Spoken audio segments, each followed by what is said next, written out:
Hi everyone, how's it going? My name is Darek Zabrocki and I'm a concept designer working for films, games, and a wide range of entertainment industry projects. Lately, my scope of work also include designing real architectural places.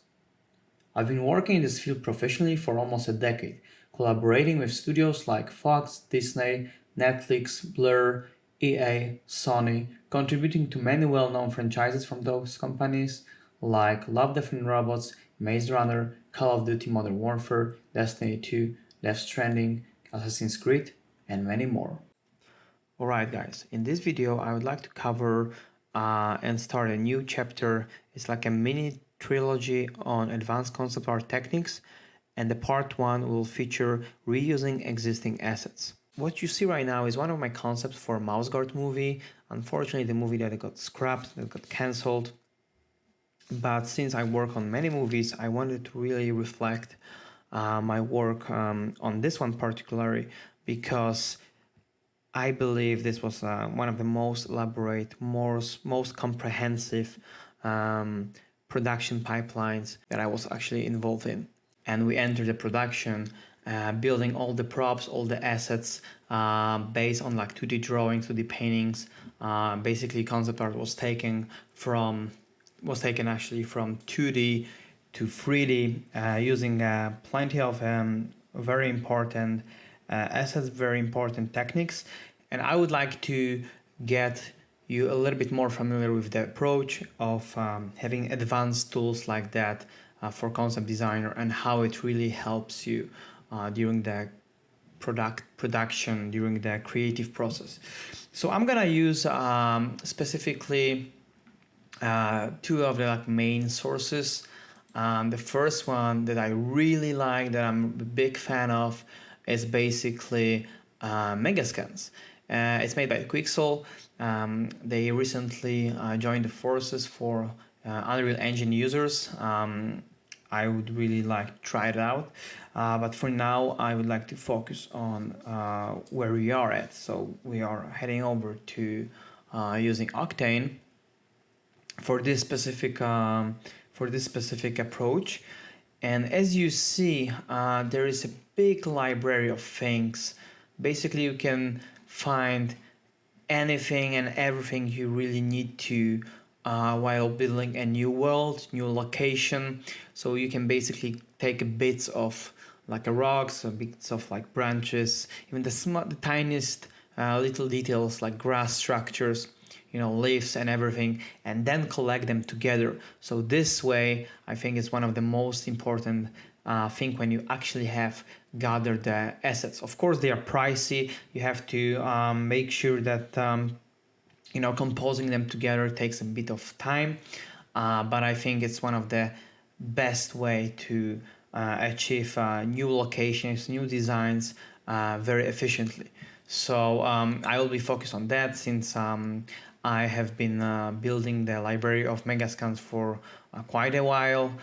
We used many of them during the mouse guard production, and I saw a lot of my concepts were actually translated into 3D environments, and how you can really flesh out designs, original ideas into 3D locations, even using the existing assets as like a next level of things. So in this part, of course, we focus on existing assets. So the other website that I really recommend is TurboSquid. It's also very nicely sorted out regarding different categories, different stuff that you need. So you have industrial stuff, you have characters, you have animals, you have vehicles, you have even whole buildings, you have all different bits of furnitures. You can really build the sets using those as well. But I think like merging them both, like Megascans and TurboSquids, or like even extra third-party websites, is the way to go, because that way, for instance, with TurboSquid, there are like ready models of industrial elements that are not really scanned, or it's like even harder to scan than organic elements, organic grounds, foliage, or what's not. So I will be using those two primarily. Yeah, I'm gonna also use some of the assets that I have from the production pipeline that I acquired while working on movies and a lot of different projects. So yeah, let's get it started. So let me also show you some of my sketches that I do on the side. Basically, I do them once in a while. Most of the time in my tiny sketchbook. You know, this actually, this sort of stuff I find very useful to generate ideas, even though when I'm out of the office or I'm actually on a tour or I'm actually away that I really want to, you know, flesh out some ideas that are actually that actually stuck in my brain, or you know, maybe I got inspired on site somewhere while traveling or seeing some place, and I really want to quickly doodle it around. And I just keep those ideas because I know that maybe once in a while, or actually I will be actually using them. I will be indeed needing them to create some cool stuff.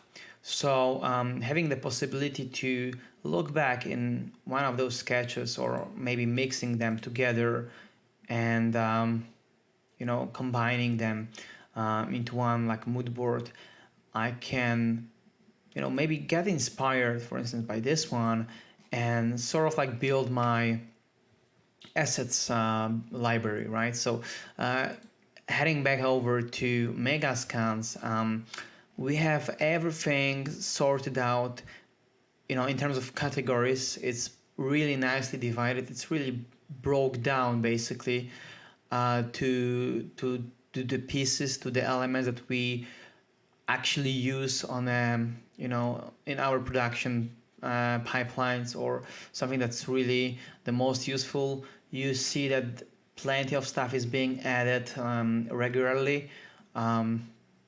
So whatever you work on, the fantasy production, or maybe modern warfare location, you can find the things like pipes, you can find the things like a brick, you can even find like simple bits like vegetables, or like, you know, even like a piece of garlic, which is actually amazing to see that, you know, that there's like huge sumptuous approach to details regarding what's being scanned and what might be useful in the production pipeline. So so looking at those assets, I can really start thinking like, okay, I'm just gonna do something similar to this, or maybe to one of those sketches. I really want to have like some sort of like a medieval structure, maybe like a windmill, or like a abandoned tower, and there's like a small little bridge over the river. So I start like, okay, what I need, I start to think like, what do I really need? So I definitely need some stone structures, right? I need to have like the elements that are actually the texture wise, because what's worth also mentioning, on the Megascans, you can get like alpha channels or maps, texture maps to use as displacement, or you have also separate assets like just ready models of each one of the objects, like rocks, or like you know, bits of wooden structure, or columns, or whatever. So I really want to, for instance, take stuff like that, like mossy embankment. Maybe I can have also like some stone stairs. I will need like I will need also a lot of elements like soil, you know, that really reflecting or fleshing out the ground that I'm actually walking around. And I like to read my sketches, or basically whatever is my inspiration at the time, very deeply into like, you know, what I really need in terms of like 3D assets to create very immersive worlds, right? So I like to break it down into pieces. So starting with like a big elements or big objects is definitely like ground formation, branches, or maybe root of the trees. I definitely want to capture some of the textures for the ground as well. I will need to have, for instance, brick textures for the walls. So if I even block out very quickly this little tower, or I can actually use some of the towers from the TurboSquid, we'll see, because I gathered already some assets, but I want to also show you what's my thinking process behind the creative approach, because creative process is not only the practical approach, it's also a lot of research. And plenty of people ask me on a daily basis, like, what's your approach to this or this piece, or how did you come up with this idea? I have the initial idea, for instance, after I sketch something, or even when I sketch, I still use the research. I use the references. I do my own homework on like what I really need to use to depict my ideas and in a most efficient way to really communicate the ideas with either client or the viewer, or whoever is gonna be the final observer or spectator of the things that I create. So as you see, there's like plenty of incredible assets also in here on Megascans that I can just basically take to to the 3D package and like start like collecting them and putting them like a puzzles or like Lego pieces together. So yeah, it's like a lot of like stuff is really put into categories. It's really nicely divided. I also like the displacement maps, so I might use them sometimes. For displacement, actually, on the Megascans, it's a lot of stuff that's useful for very high-tech industrial stuff. For displacement itself, I will also use one more website that I need to really break now. That I need to really bring to the table, and it's real displacement textures. I met the guy who's responsible for all those amazing scans, so it's another thing to take note. Even though like my main models will come from Megascans and TurboSquid, I will also gather the incredible displacement maps, displacement textures from real displacement texture website, and I actually have some of them already. So yeah, there's plenty of stuff, plenty of elements, different assets, but as a regular general overview, for instance, let me show you also how the search works, because I think it's important, like a very interesting part. For instance, on the TurboSquid website. So if I have like a, let's say, medieval structure, medieval tower. So if you type it, it's like, as you see, there's like plenty of elements already popping out. It's like towers, like a few whole castles. It's even like a, taken into sets. So there's like a medieval collection, plenty of incredible and incredibly useful props like medieval wagon. It's like a battle tower, like siege towers. It's like even separate objects, and the price are really they really vary from like very expensive models to more cheaper ones. But if you just even type medieval, you see that there's like plenty of stuff. It's like even priests, there's like knights. So basically you can find everything that you need to build the new world, the new location.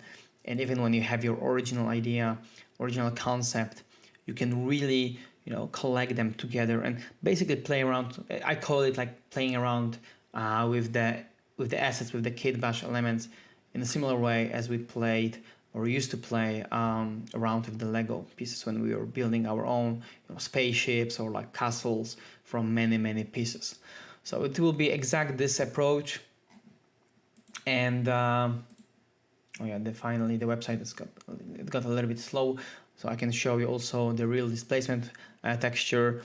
So yeah, it's like I just love the way that they are created. Like it's pretty properly like scanned, and again we can find almost everything that we need, like specifically when we work on like the project that consists of like real environments, real textures, like landscapes, even the man-made textures that we can use for our buildings, architecture, and what's not. I think the introduction is enough for now, and I really want to start like fleshing out some of the models and collecting them together to do like very original set based on one of my concepts. So yeah, let's get started.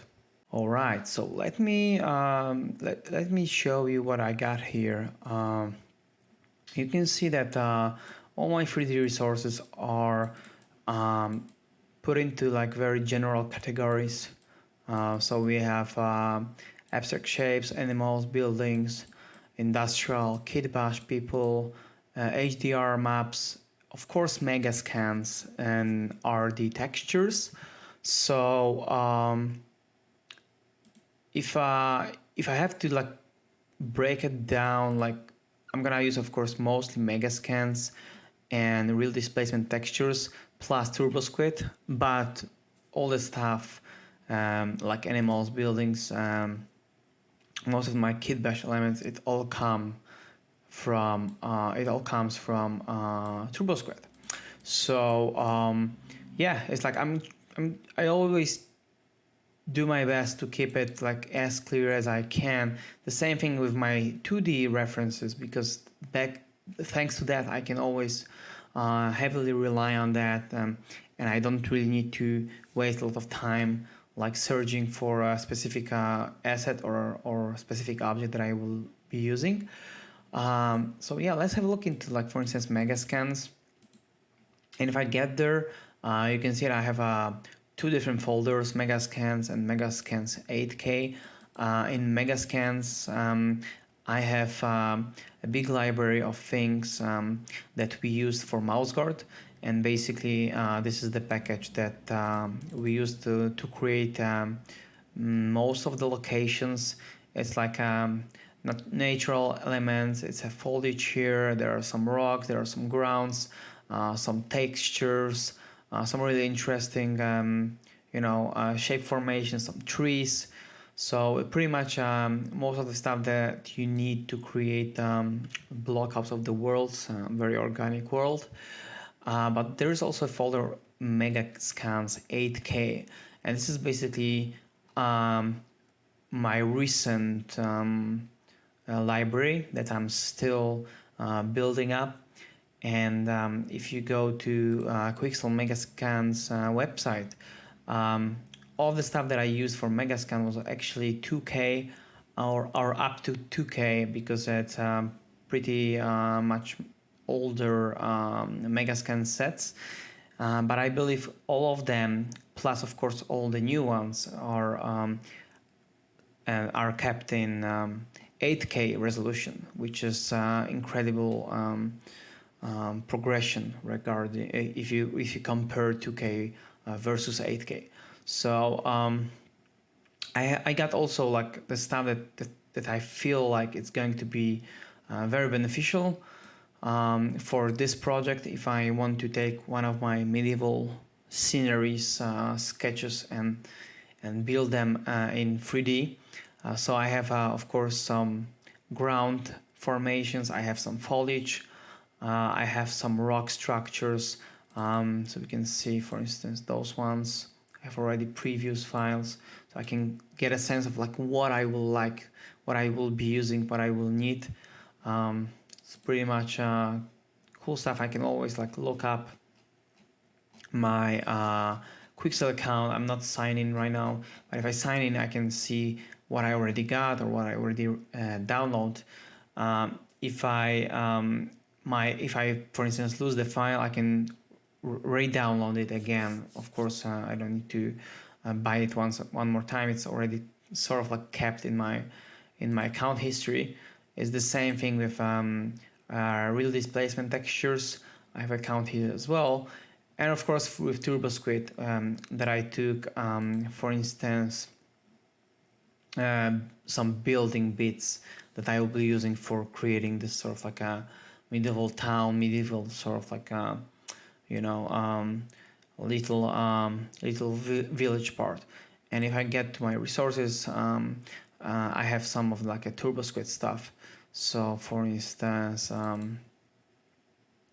if I open the ruins tower, you can see it's like it's nothing crazy, but it's pretty much enough quality of model, especially for concept purposes.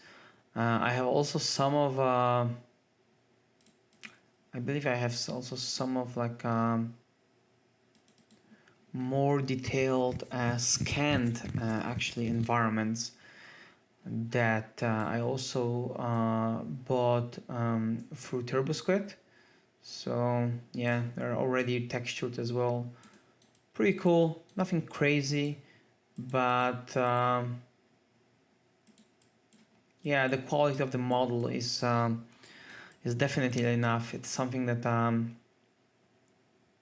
I will be using during the process. So basically, if you have this sort of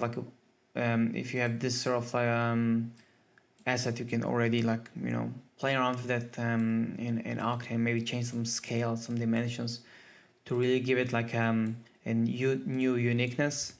That's why I really love this sort of stuff. I have also like I think this one is actually is purely scanned.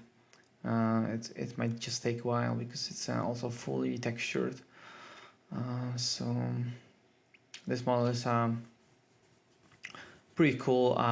Would be a good startup if I already had like a, you know, in mind like a bigger chunk of like existing environment, but I want to create the location based on my unique sketches. So of course the final result has to be unique and original.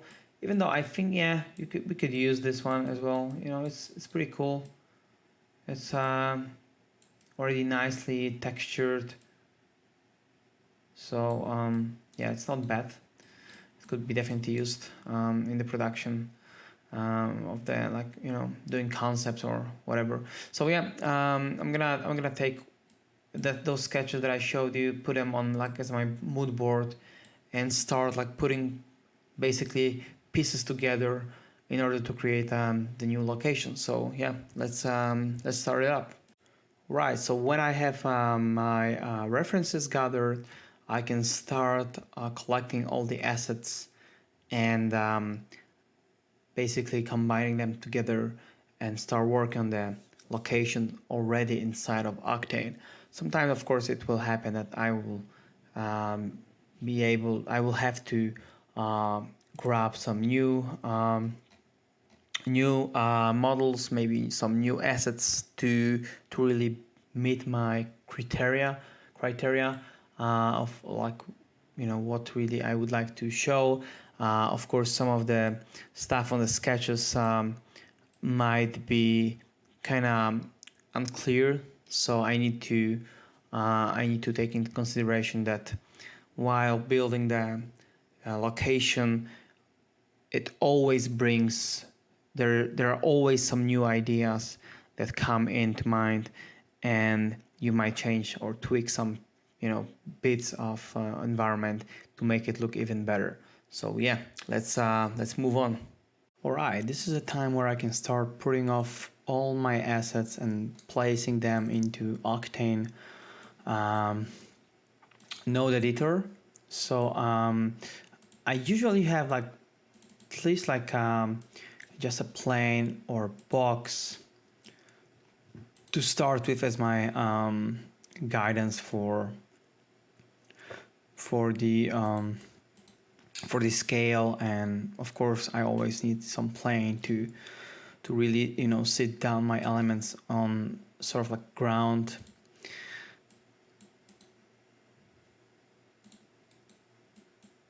And of course I'm gonna create like a placement for the plane. So if I just have if I start like rendering out this whole bit, I can, for instance, put also the box here onto the group. I'm gonna add like more input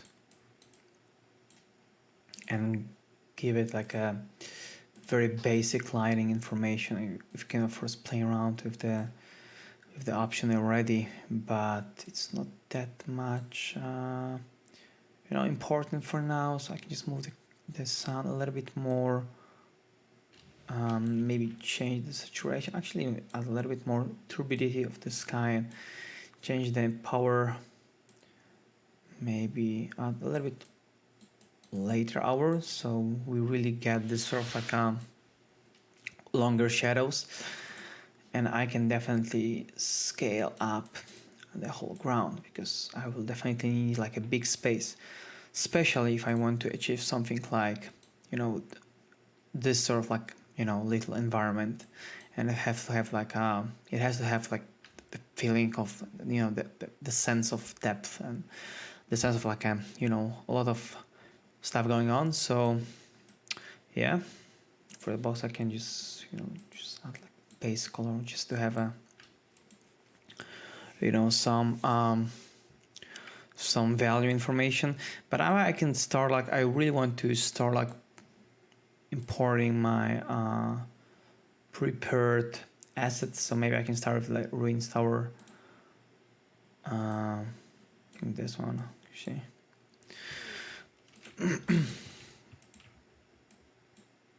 So let me see, I think it's gonna be, it's not that big, it's all right, it's really cool. So also I can start like adding to that like very basic material. Actually I can use for a diffuse, I can use some of my previously prepared maybe RT textures. So let me just do a little preview of what I have here. I think for a brick wall I can go blindly basically, because it's basically all I need. Yeah, it should be fine. So the color 4K should be enough. Let it load, and of course the texture needs to be to 90 degree. Yeah, looks pretty alright, just as a very quick, very simple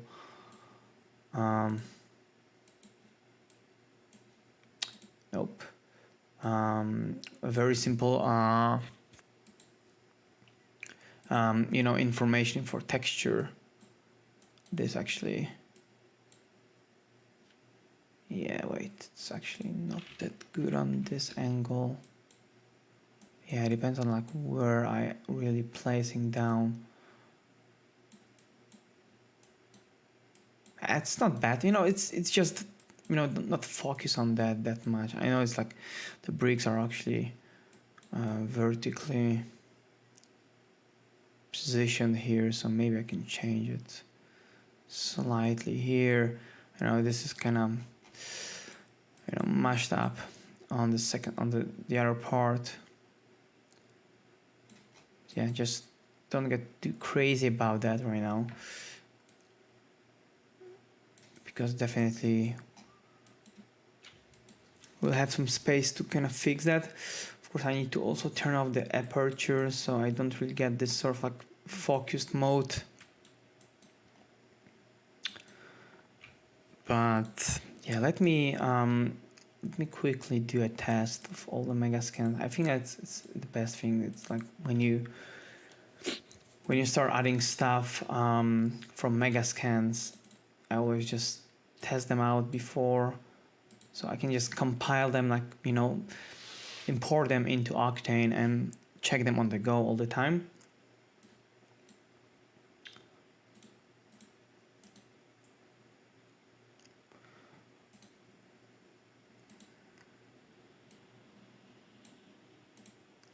So I'm just gonna copy the placement node, and there you go. It's actually too big. I just want to make sure if everything is more or less alright regarding the model. Maybe for now I can I don't really like this reddish wall. Let me check what I have. Maybe some destructed wall would even work better. You know, I kind of like it, just even mixing like the texture for the floor with the texture for the environment element. Yeah, sometimes you get like really interesting results. It's not bad, you know, it's pretty cool. Can get rid of the box for now. I don't really need that anymore for now. I will probably look for something different from my this one is beautiful. Let's try this out. Let's try this one out. I mean, like, I just wanna, you know, check different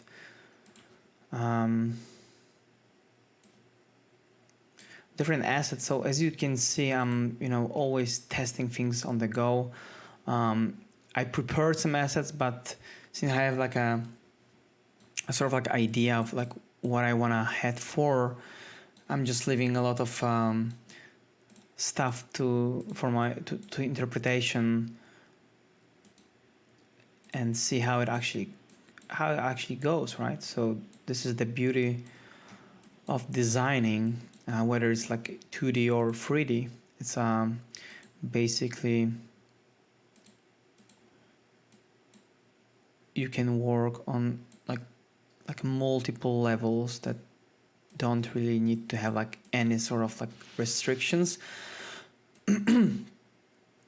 So maybe like let's give the plane just a glossy structure, so I can start sort of like imitating the water from the beginning, right? Because on those two, actually all of them, but those two sketches that are my main inspiration, I have like the water structure and I just want to bring it over, right? So just again, like I'm gonna maybe just put it on the second screen, and yeah, I can just, for instance, maybe I'm gonna use the previous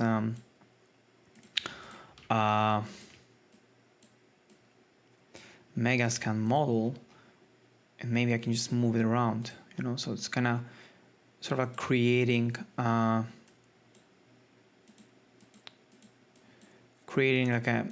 like a shoreline on both sides, sort of like a creek, you know. It's gonna be quite interesting. Yeah, more or less like that. It's pretty cool. So I can actually move my tower right now as well. So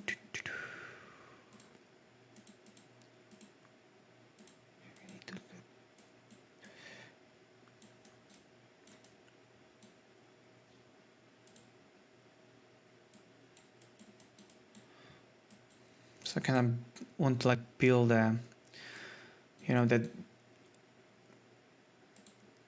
space around it.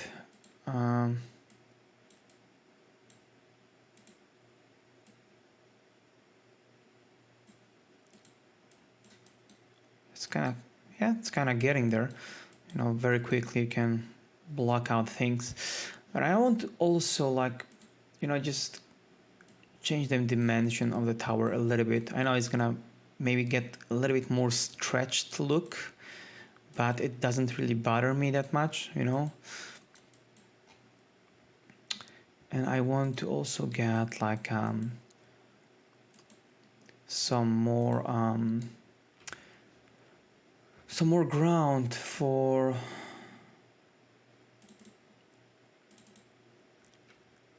an environment. I think those rocks are pretty cool, so I can just take them. I can actually start like kind of grouping my objects in a little bit cleaner manner, basically. So I can just do one more group, and attach this group to the main group and have like all the bits that I made just in this specific group that will be, you know, responsible for only my models.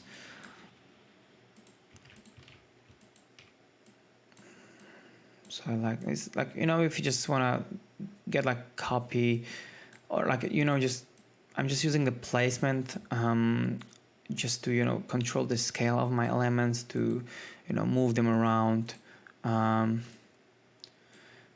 So basically I can just copy that. It's like copy paste the settings all the time.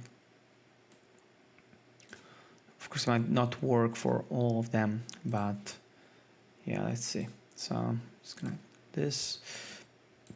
I'm gonna quickly get albedo texture. So it's like, it's sort of like it gets already you know, information inside of just like a diffuse map. It's not enough, of course, to get like the most realistic results on the models that are prepared by Quixel. But for instance, I can just add like also normal map. Sorry, normal map here, and attach it to the main material. So it will kind of create like this sort of like fake, you know, geometry. Yeah, it's like a very subtle change, but you can see it kind of gets this sort of like a nice 3D-ness inside of the object, which is pretty awesome. So, you know, just as you see, it's like a lot of like just placing things around. I can also add this placement map, and it can be just grayscale. So you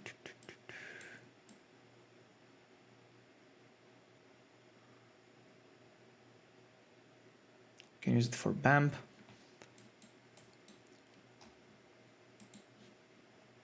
No, actually, no. This actually is here, I guess.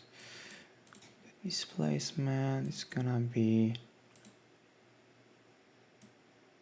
texture displacement, so I need to activate it.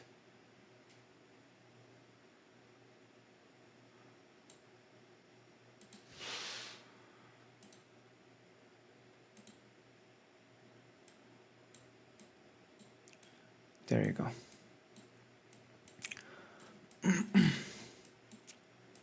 So it's kind of get like this sort of like even more 3D-ness, because it really pushes, as you can see, it's like a very soft, like very subtle change, but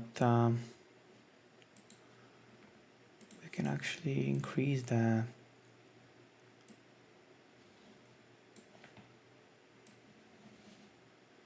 effect that yeah, now it's much more visible, that displacement has on the geometry. So I can just place that rock, maybe put it into the water structure, so sort of like a build. You know, I just want to start building the location that is pretty much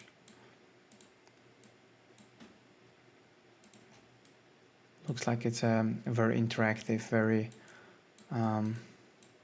realistic. And as you see, it's kind of takes time to put all things together, especially that there's still plenty of stuff that I want to, you know, put here to be able to create as best, as most realistic, as most like believable location. But that's you know, it just takes time, but it's worth it in the end, right? So it's definitely worth it.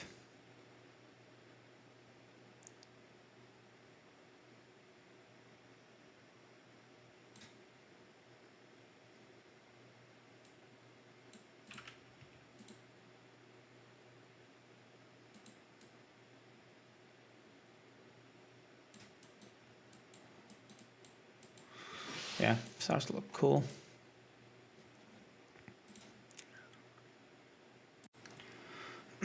So in the meantime, I gathered some new assets. Of course, I'm gonna do that back and forth since many of the things are actually happening, and I found a pretty cool one for the ruin tower, the second one. So I'm just gonna import it very quickly, and I can also show you how to group things like, you know, object that has like more subdivisions, or actually if I don't really export one object as one piece from my 3D package, I can just have the assets that comes with like a, you know, things that are separated. So it's not a big deal. Of course, I'm just gonna create a new group for this one. So if I can control the whole group by just having the whole actually model by having it all in one group. So you can just do this. It's a pretty cool tower. Let me just create one more target, render target. Of course, I can assign the camera, but need to make sure that the assigned camera will only work with assigned render targets. So I usually work with render target anyway for my work files. Anyway, having this this tower, I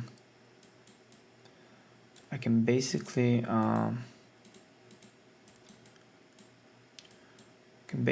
try to kind of use it similar way as I have it on my concept. I can kind of rotate it a little bit, but the thing is that I don't really like, you know, that sort of like texture. It looks way too flat, even though it has all the textures baked. I feel like it's way too flat. So if I just, for instance, take the camera and start sort of playing around with the sun, or even I can very quickly, you know, block out some sky. So I'm gonna use some of my friends' photo brush sets. It's, maybe we can go with something more moody, maybe something like that. This should be pretty cool. Yeah, pretty cool sky.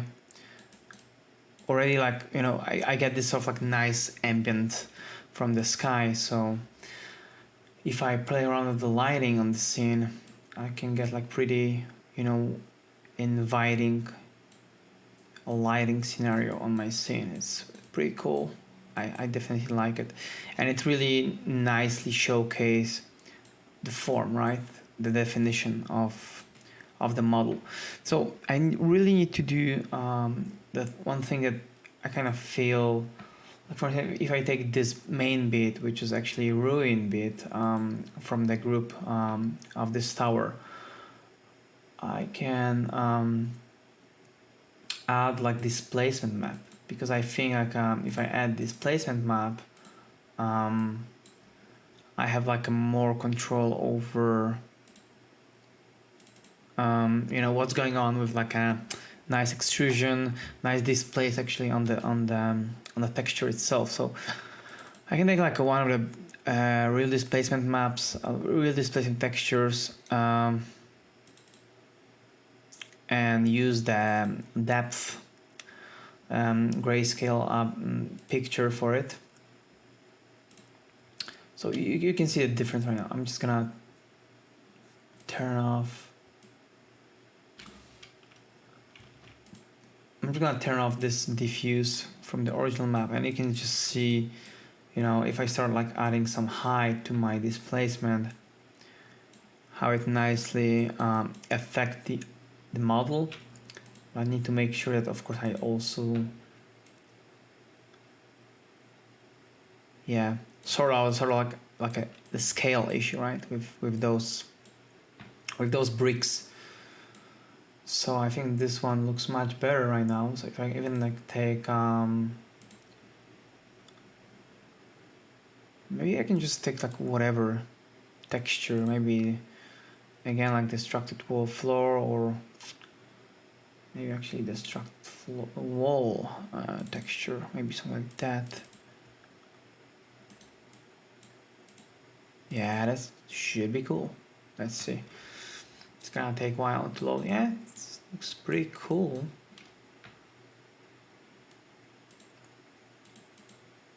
And of course a lot of tiny suggestions, but it definitely looks better than with the model that I got from TurboSquid. So you see that you can really still like adjust the assets to your own needs, right? Because you know you just want to have like the best results possible. I think yeah, it's pretty cool. Maybe I can actually beat up the displacement even more, so it's like, you know, really crispy, you know. It's pretty cool. I definitely am gonna use this. I can make the lighting a little bit harsher.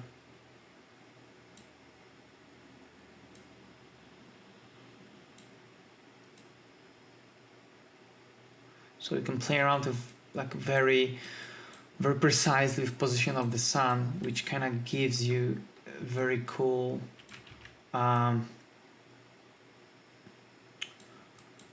overview.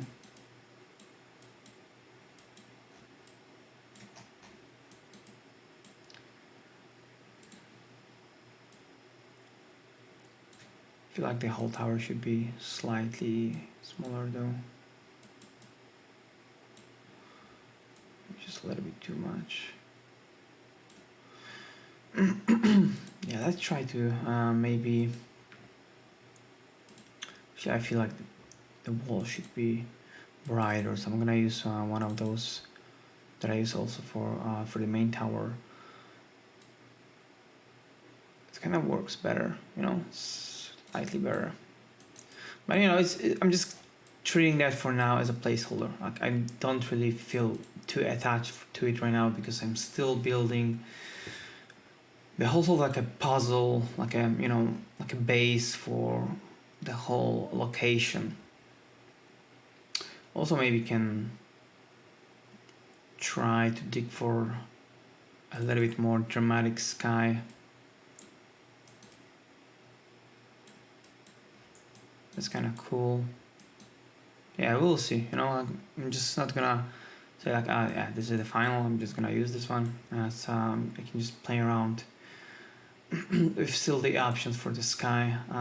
There's plenty of textures that I can use. I can go for like more moody stuff, or I can just go maybe with some more, you know, colorful one. So it's actually cool. Yeah, maybe a little bit too much. I just want to like have like a heavy mood, but in the end of the day, it's like have like a very distinct lighting situation. So the whole model, the whole location is nicely lit, even though it has like a kind of heavy mood. No. This one's definitely no. So as you see, like it's playing around a lot around with like specific options, and you know, just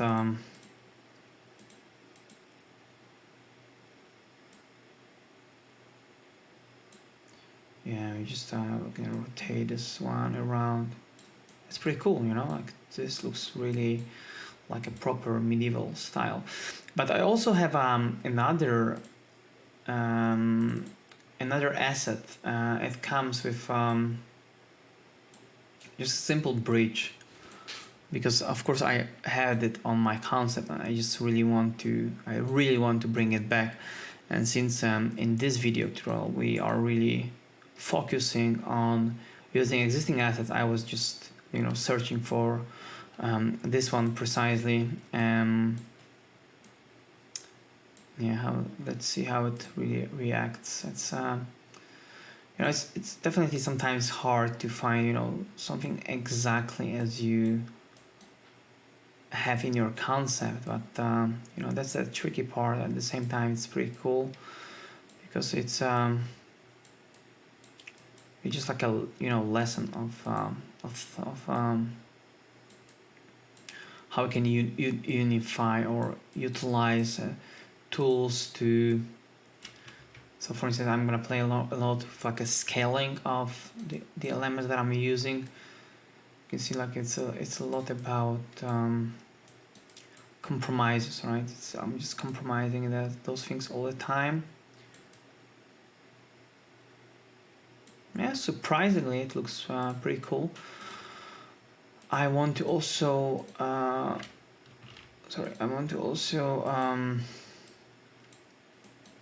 add some base texture to that.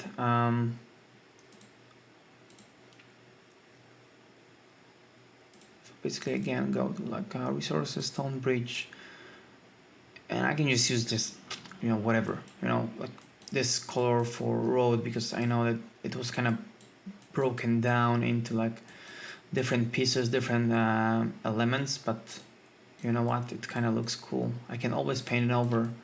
That the thing is like building 3D location is gonna be helpful for production purposes, but it's great when you have already like a 3D layout of it, so you don't really need to worry about like some textures don't really match, they are not really reacting well. It's like, yeah, sure, it's like something that we can always kind of we can always adjust in Photoshop or like just paint it over. And I still kind of miss like some interesting roof structure for it, because I really want to flesh it out in this concept, like exactly like it was on the sketch.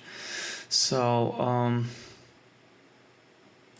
yeah, I'm gonna just go on another hunt for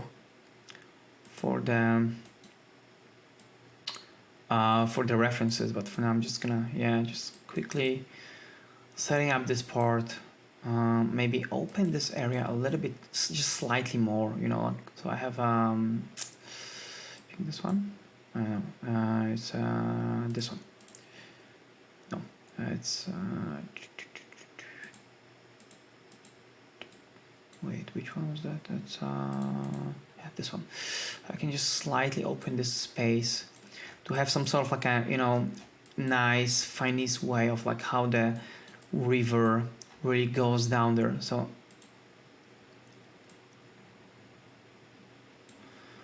I can even like flatten this one just slightly. Maybe put it even like under the water structure, and then like add some like rocks that are sticking out of the water. It's like plenty of ways to play with those things, but yeah, let's see.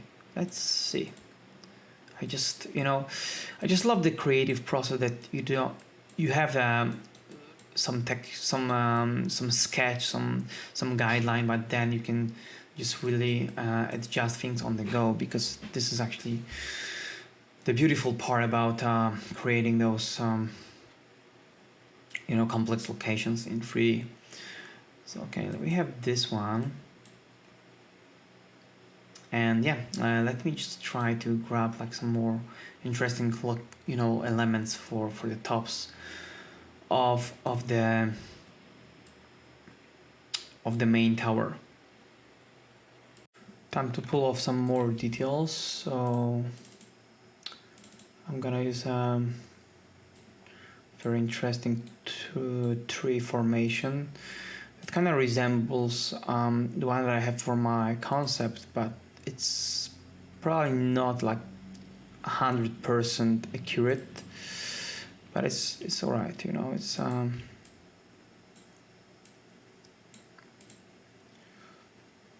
course it's way too big.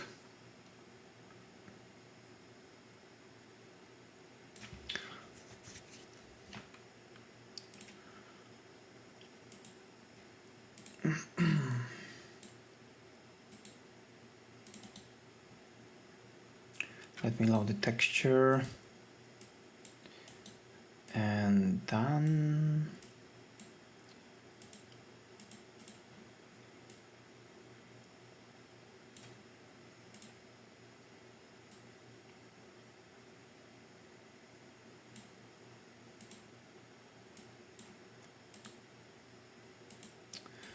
I copy my target, render target, and just to see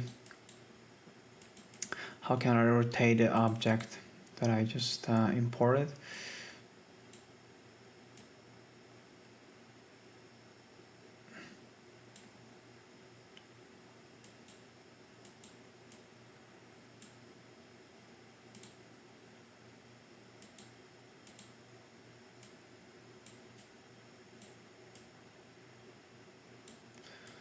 Might not be the best one for now, but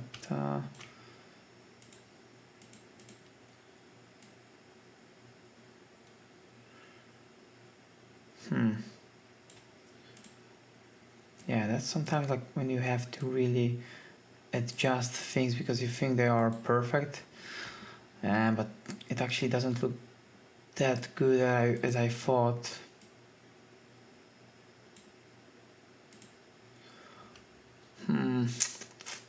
Not a big fan. Let's see, I got also some more trees.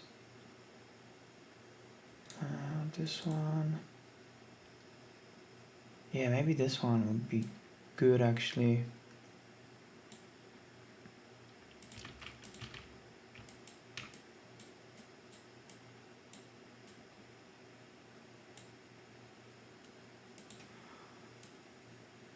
Yeah, this one is better. I can actually kind of, keep them both together.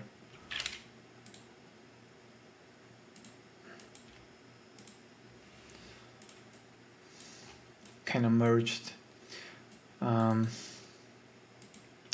it's gonna get like really messy with my nodes here, but that's alright. I got used to that already. Color and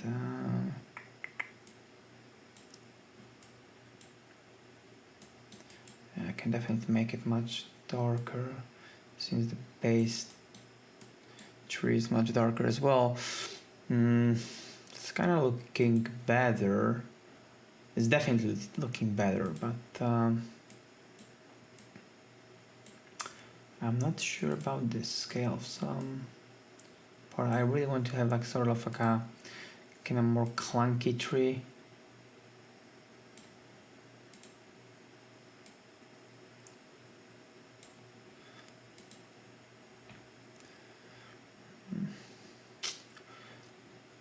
Yeah, that's like working with compromises, right? If you cannot model everything by yourself, or if you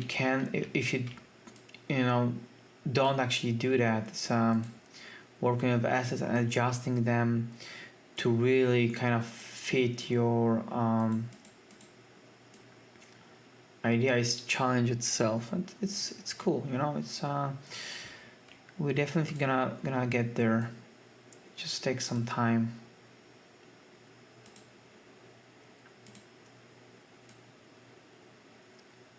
It's not bad though. It's getting there. It's definitely getting there. It's pretty much alright, I would say. I still need to find this interesting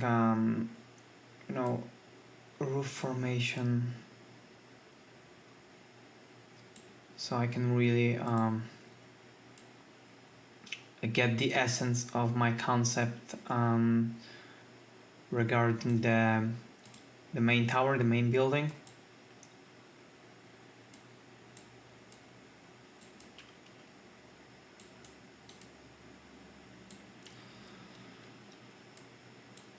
Yeah, it starts to look something. Yeah, it's not bad.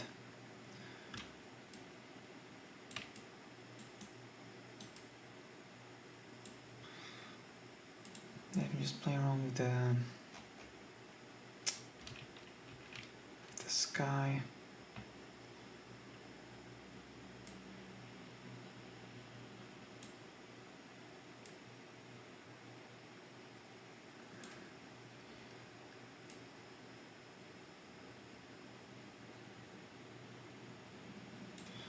You can get some really interesting lighting formation right now as well.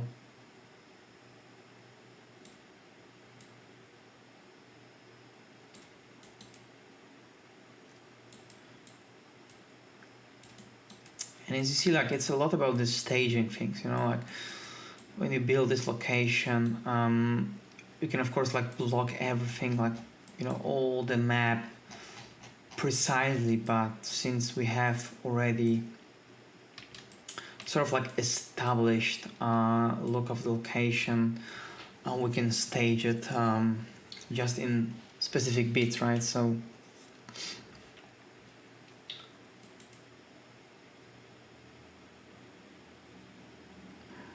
not so sure about this one.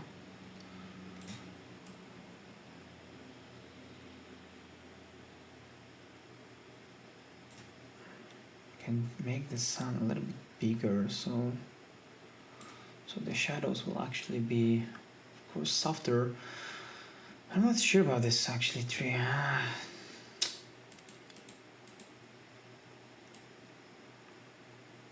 Yeah, it should actually be, yeah, maybe a little bit more on side. This actually makes more sense right now.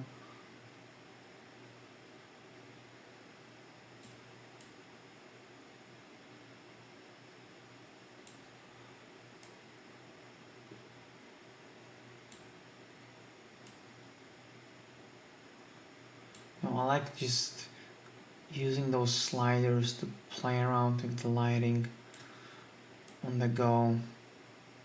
Because you never really know, like, you know, when you find some really interesting stuff. I really do feel that the bridge needs to be sort of like, you know, rotated around, because now it's really kind of get lost in terms of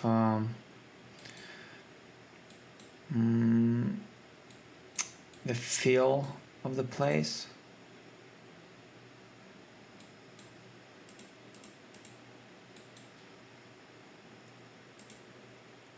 So I can just rotate it slightly like that.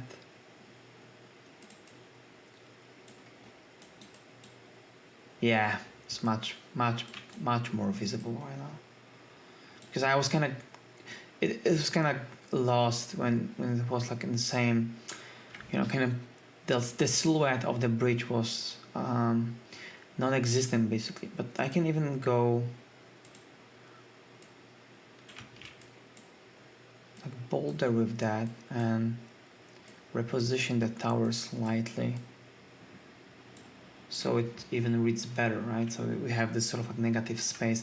It's like when you draw things and you think about the composition, you of course want to balance things out, and when you have in some places like more details, in some places there's like area of rest, there's like negative spaces, you have to also think about those things while you build like 3D environment, because the whole location might be seen from different angles and it has to be as balanced out, so you have some sort of like compromise. And you know, this is all compromised, that, you know, from one angle it looks great, another angle it looks maybe a little bit worse, but it still looks good.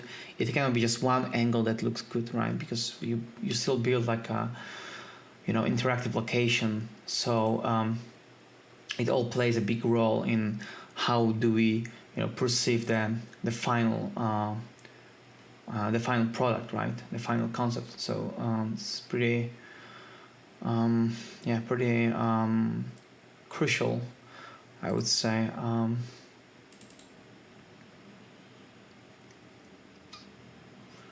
just looking to like some more dramatic skies to play around with the lighting a little bit more even.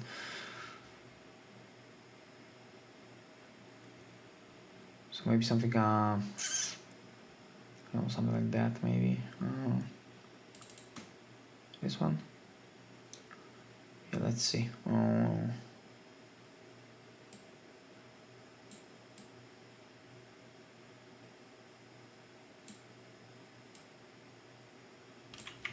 Not so sure about this one. Nah, it's not good.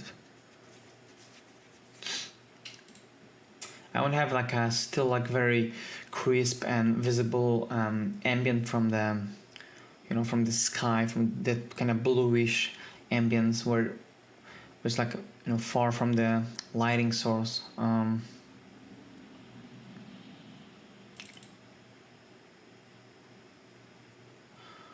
Yes, again this one that I already used, but it's actually got pretty. It was actually pretty cool. It actually, yeah, it was pretty cool. I don't know. It kind of has like a nice vibe. Yeah, okay, let's just leave it for now. You know, because I just play around with those for hours. I have this sort of like little, you know, thing to play around with, like small adjustments. So, you know, small things to, and it's never gonna be perfect, right? It's like you can try it all along, but it's not really gonna be perfect at all. It's gonna make this camera just maybe slightly more dynamic, so just gonna make the lens a little bit wider.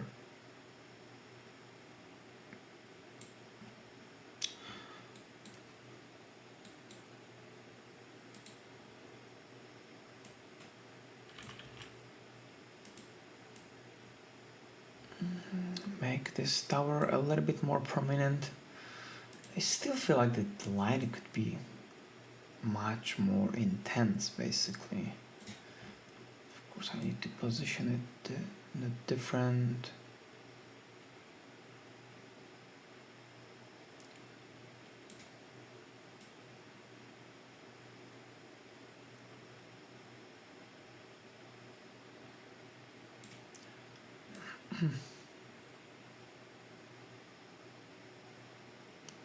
It's not bad, but I kind of feel like it could be, yeah, just slightly more, you know, intense.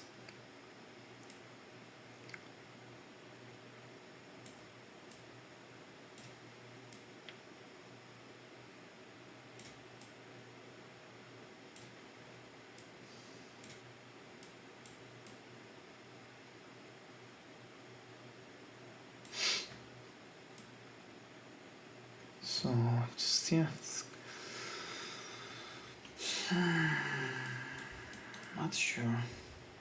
It's not bad, but yeah, I feel like this top bit is missing, and you know, this kind of take away a lot of my emotions regarding this concept. So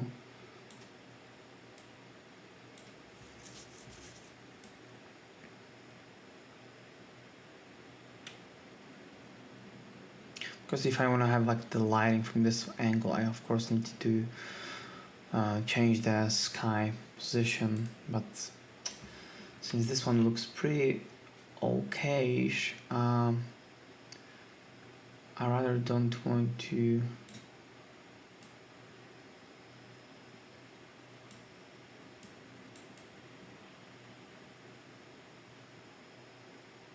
change it that drastically when it comes to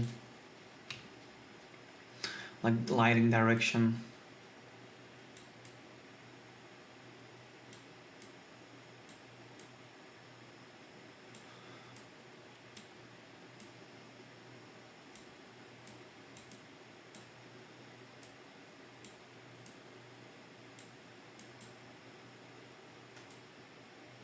So sometimes it might be just those like, yeah, like, you know, little bits that you just have to, you know, see those things, because it's really hard to just say, ah, it's like this angle or that angle. Like, it's plenty of, you know, tiny nuances, and as you see, I'm playing around with that for quite a bit already, but yeah, I started liking it. You know, I believe that this is the way to go. You know, this is the way to really find the right setup. You know, for yourself, the right like sun situation. Of course, sun is here, so I can just move it around this way, but need to kind of fake some stuff to get a good results.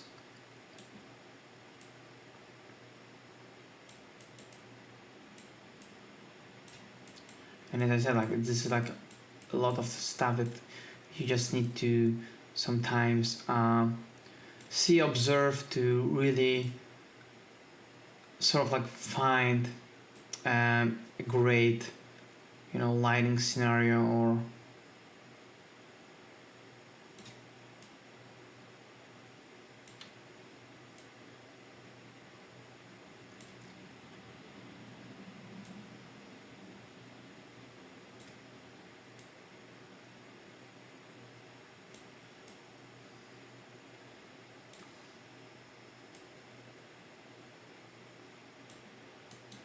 like just there are like tiny nuances, and I'm playing around with them, but it actually you know, makes sense for me.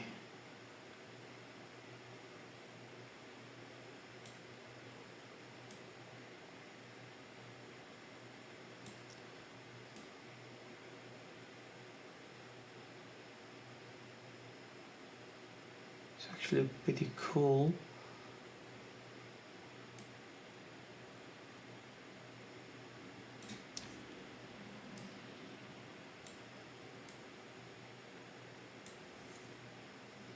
Let's try to right now match the lighting on the sky.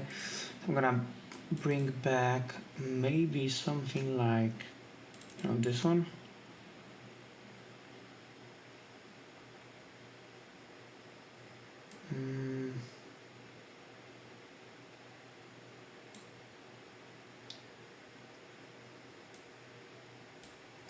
Of course, I can always go in and reduce the gamma, so because now it's kind of washed out.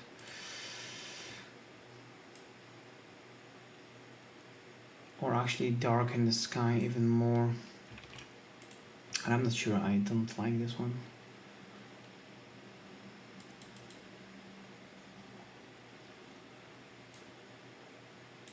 And this one looks actually pretty cool.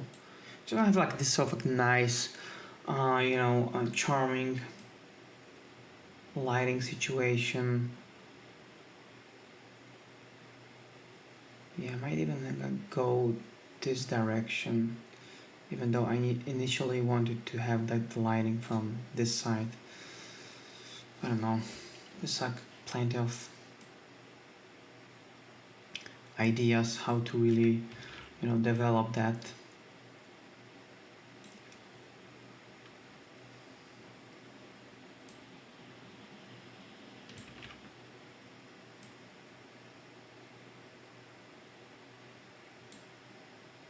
This gets a little bit closer to what I have on my concept, with those like big clouds behind the structure.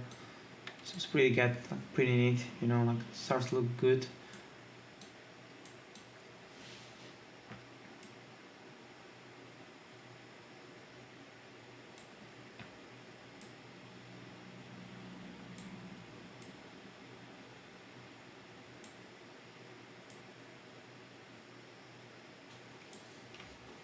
Yeah, it's not bad. But, you know, let's try to maybe... I really want to also play around with this. This tree structure. I don't really like this one that much, so...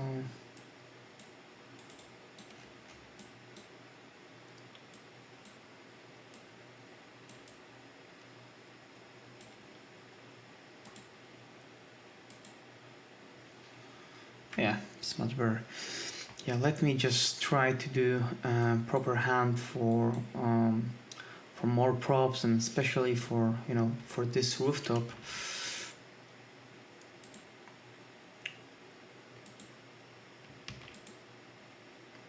to also check one thing with my loads here. Yeah, this one. So I have albedo, but I want to also have this one was I need to look at the names here to make sure that I have the right one.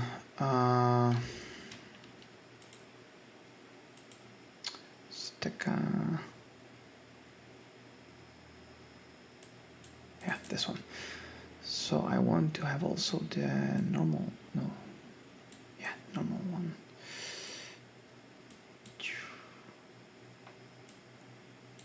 It's gonna take a while to load it, but now I really want to start like,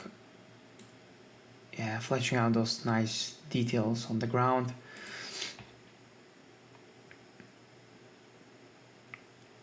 And of course, maybe displacement.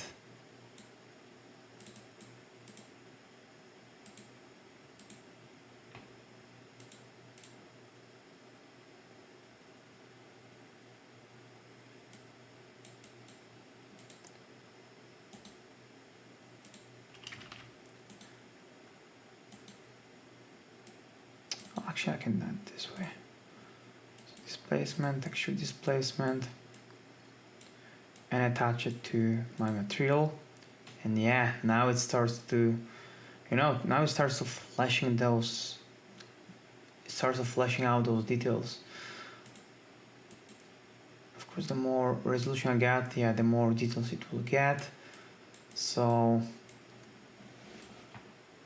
playing around with the, interesting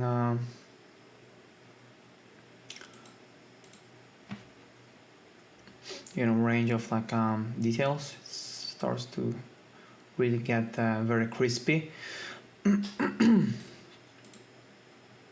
again, I really want to start adding more stuff, more areas like props, maybe some boat, but I need to find a proper way to utilize this roof. So on to the next stage. I didn't find the right model to use for the rooftop, so I actually decided that just gonna give it a go and basically build the rooftop very quickly from scratch. It's not it's not a very hard thing to do.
Because I will be definitely more precise regarding like what I have on my concept and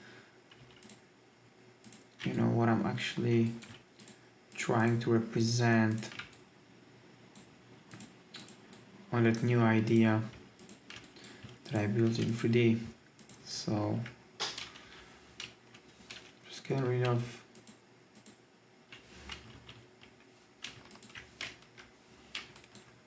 those lines, add some shell, and let me just override this one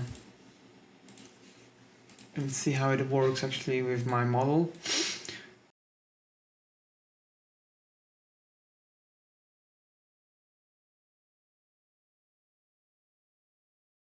Again, you'll import this rooftop.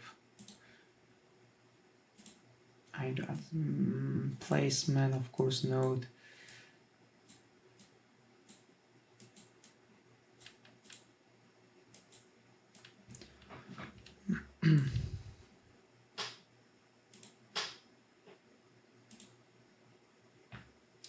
I want to have those like rough edges.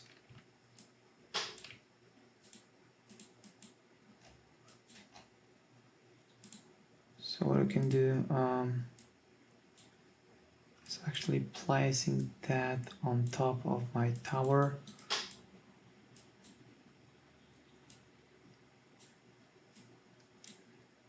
Of course, it kind of feels like the tower itself right now is way too high if I compare the concept, and I try to kind of bring the proportions as well as much as I can. So I just need to take a tower and basically scale it down on the y-axis, so just basically make it much smaller.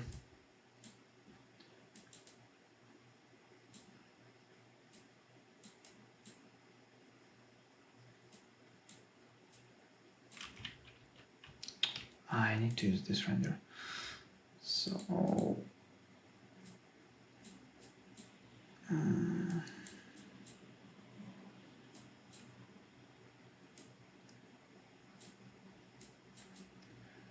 yeah, this would be enough.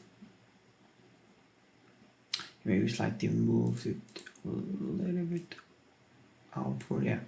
And then I can add the materials very quickly.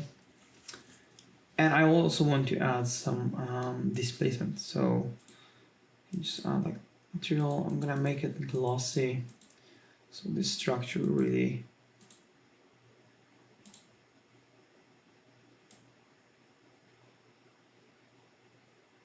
gets like some nice, reflectiveness.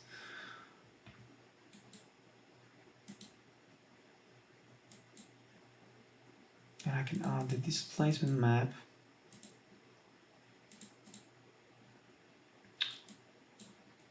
So I can use again really specific textures, and I don't think I have a tailing texture here, so I can just use the brick wall, kind of fake it again like that. So I'm gonna make it 4K and add the height, and then just need to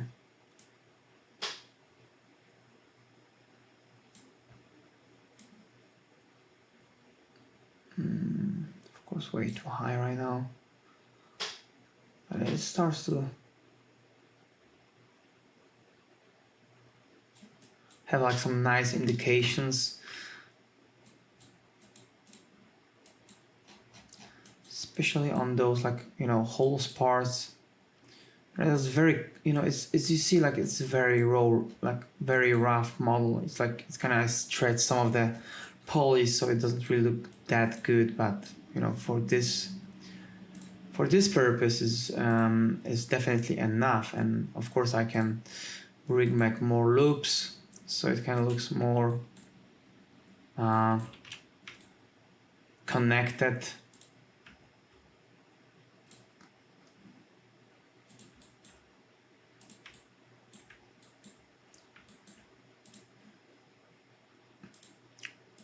And I can export it again, override, and let's get like it's like slightly more details. It's not a big deal for me right now. It's all about like basically improvisation when it comes to like concepts, right? I'm gonna use like a nice trick because I want to have this rooftop just slightly almost like embedded into the structure of the whole tower, so it kind of gives me like nice details.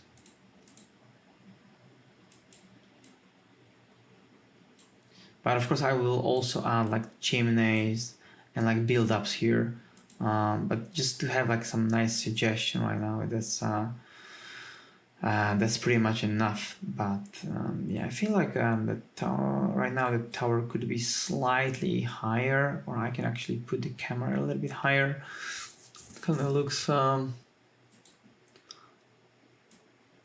yeah, a little bit maybe too low, but it's all right. It's not bad. Definitely, when I have more structures, especially this one, that's kind of, you know, like change the whole silhouette of the building, I can try to right now play again with the lighting and look what happens. It's you know, I can really see some really interesting, like, you know, harsh shadows on the structure, and it brings really extra level of like you know, interesting shading. So it's pretty much cool.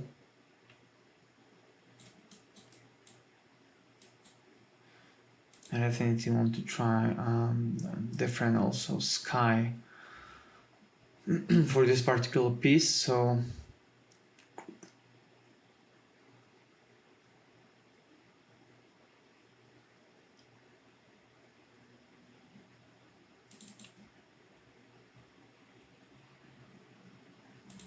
yeah, maybe something more contrasty.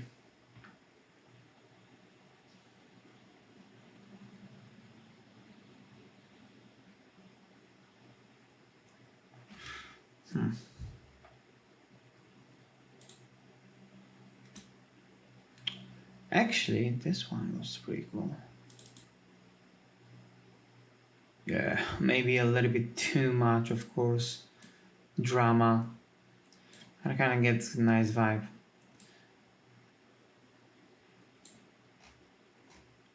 Yeah, I'm just gonna try play around with those like blue ones still. It's kind of cool.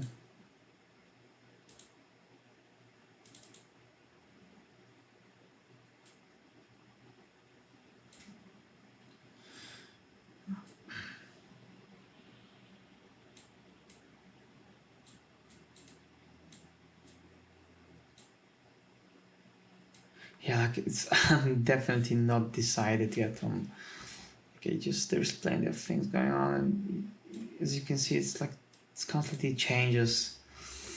My approach, my kind of thinking, it's like it's very organic. You know, that's why I really love, you know, doing those concepts. But it's, as you see, definitely a lot of like trying things and, you know, seeing if, like what really works, what not.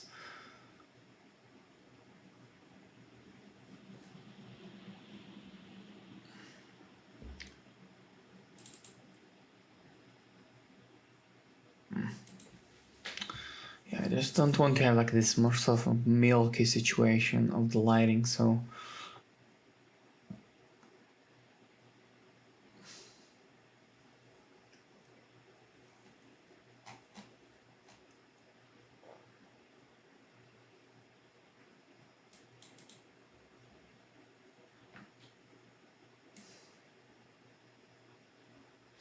sounds pretty cool. Yeah, we have like plenty of stuff to play around with.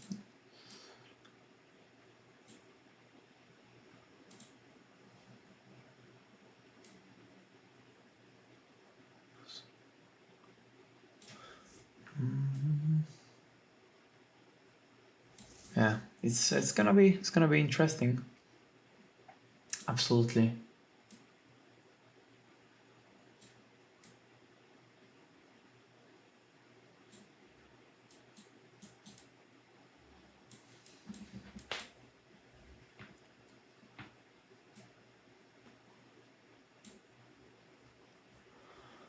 I also feel like this tower could be much smaller right now.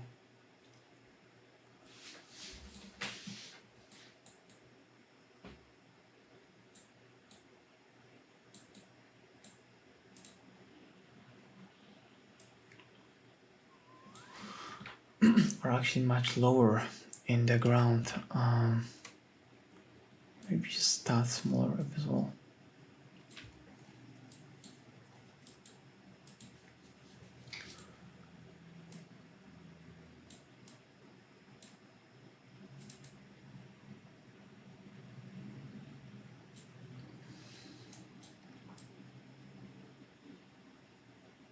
It's pretty cool.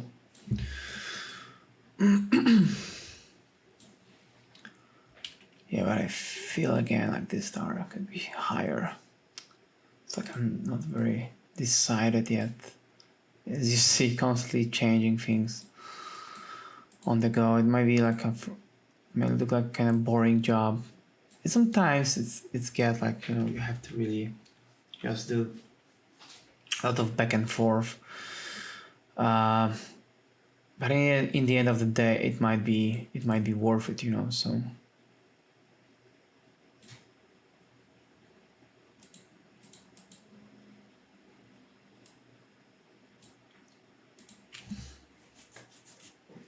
I think I have a base of that already done. Of course, need to like find like more, you know, props for, you know, all the tiny details I got on the original concept for this tower, but I feel like it starts to heading somewhere. I really love this sort of like pure daylight situation. I'm not sure about the sky though. You know, it's can be always kind of replaced.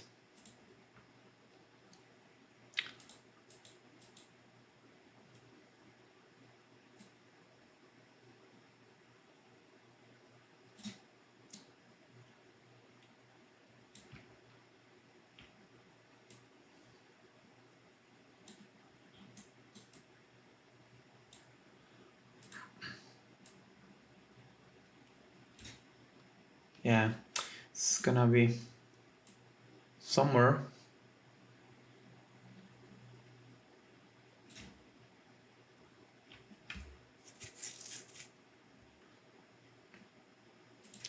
But I rather want to avoid like adding any shading right now at this point, because if I just, you know, start like adding those like cheap tricks with and for the post-production, it's gonna, you know, take away a lot of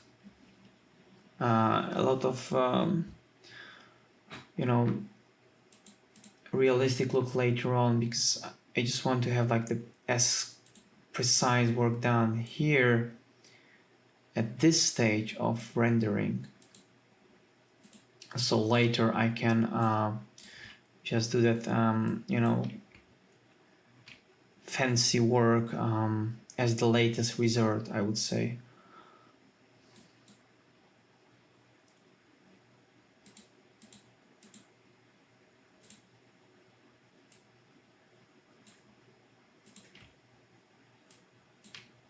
Because of course you can add like, you know, grading, you know, it's gonna be some interesting part here.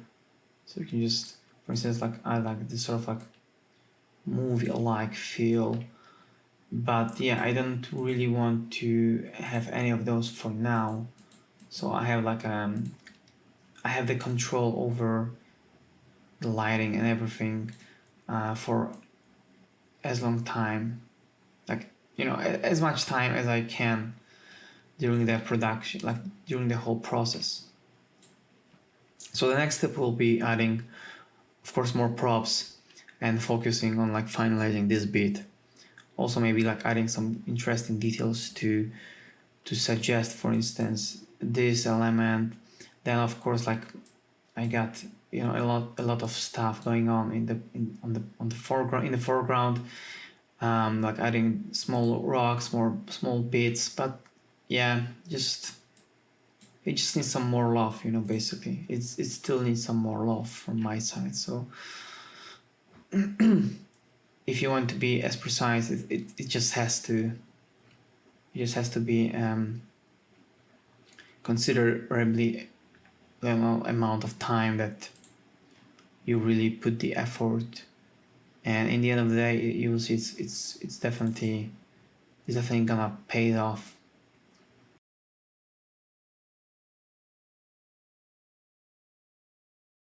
Alright, so even though I have a little bit of mess here with all the nodes, I can start grouping them a little bit later, but for now I just wanted to import some more props that I gathered that I adjusted for my needs, to make this whole render much closer to my base concept. So I'm gonna import I have the hanging sign props of this sort of detail. Of course, I might not take the exact same pattern or whatsoever, but I can just get as close as I can with the assets that I have here. I also made a quick chimneys to use as well. So I'm actually gonna position them as quickly as I can.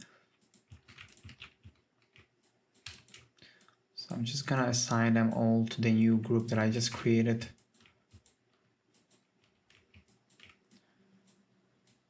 So they will start being rendered. I can start with like a sign, but I need to rotate the camera a little bit so I can actually see what I'm doing. This guy needs to be much bigger, of course. It's pretty standard sign. It's kind of cool looking, pretty close to what I got. It's of course it always requires a specific amount of time till you find something that is like as close to your base reference.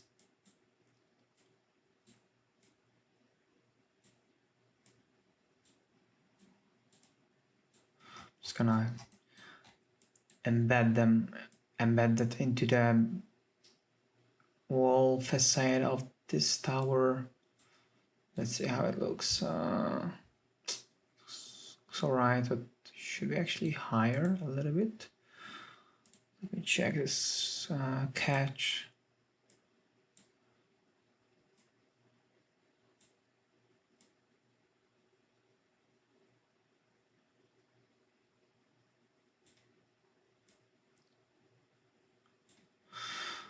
So I can also give it like very quickly base material, glossy. Yeah, looks alright.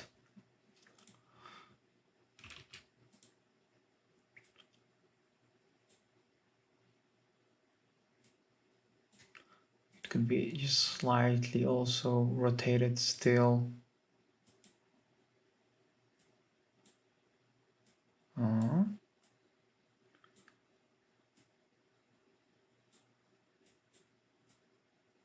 Just slightly moved as well. Yeah, it's alright. It's pretty alright, I guess. And it's nicely exposed, so I can see the silhouette of that. It's pretty okay, I guess. Yeah, from that angle it looks pretty solid. The way that I also create the group just for those elements is because I want to keep like all, sort of like a big shapes, medium shapes, and small shapes in this situation. These are actually small props. So I want to keep them sort of like, in a loop that, just kind of have like the control over all different groups, all different assets. So yeah, looks right. And let's see, where are my chimneys basically, because I don't know like the scale, how they actually look scale wise. So again, I need to look into a different camera angle. And since I have like plenty of them, of course it's far-fetched. But I just wanted to have like at least 2 of them, the structures. Maybe some of that are sort of like unused, you know, but they really nicely break the silhouette here, which gives it like a nice, you know, interesting flow. So I want to also, you know, showcase that on this model.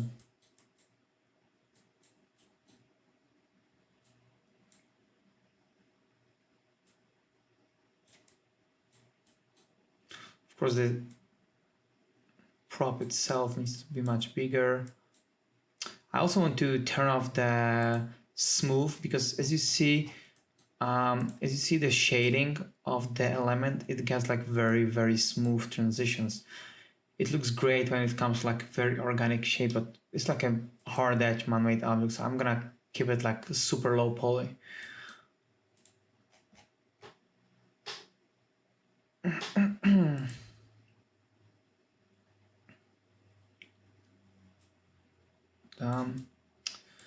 And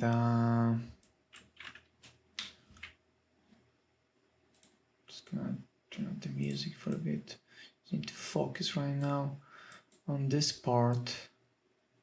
I think I can just change this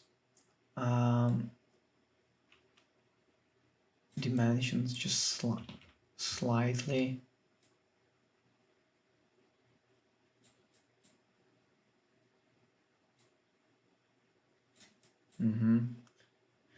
Should be good. Let's see the main camera. It should actually be rotated still. There you go. And the next one actually is the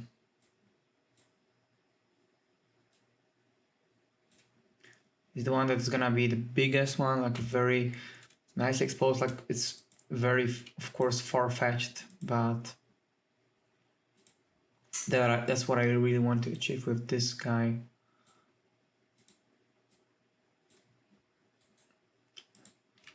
So again, let's see. And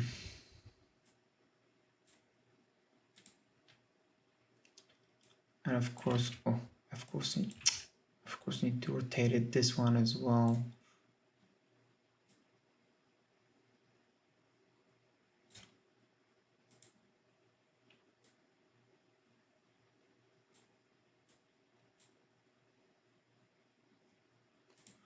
Maybe a little bit too much right now.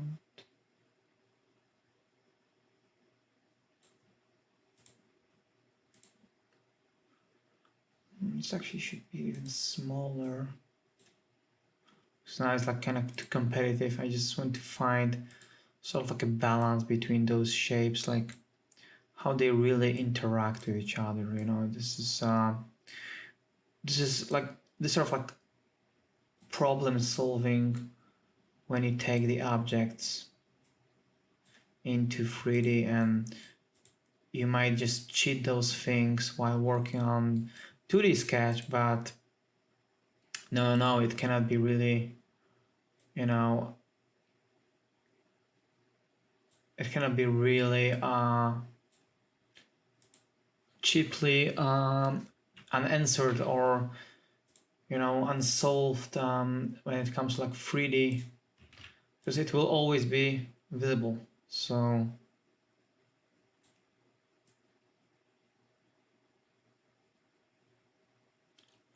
this guy actually can be even bigger.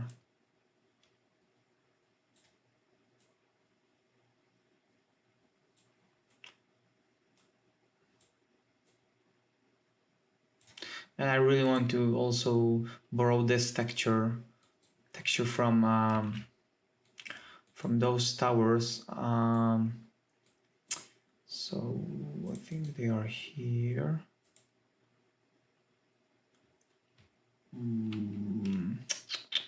Wait. I actually can take it from this tower.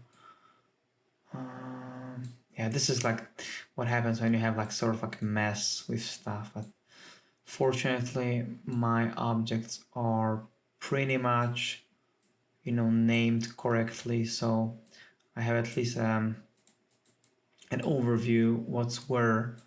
Of course, I know this is a tower here that I want to borrow the material from, so I'm gonna just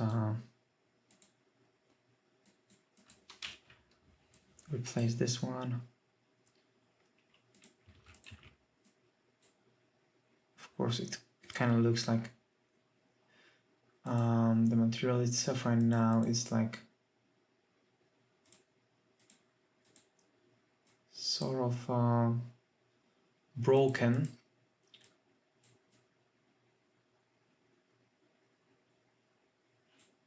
But it's easy to fix. Because some of my faces are, you know, stretched, but that's not a big problem, I guess. Let's see if the displacement works on this one. I know it's like the whole geometry is kind of fluffy, but let's see, maybe it works.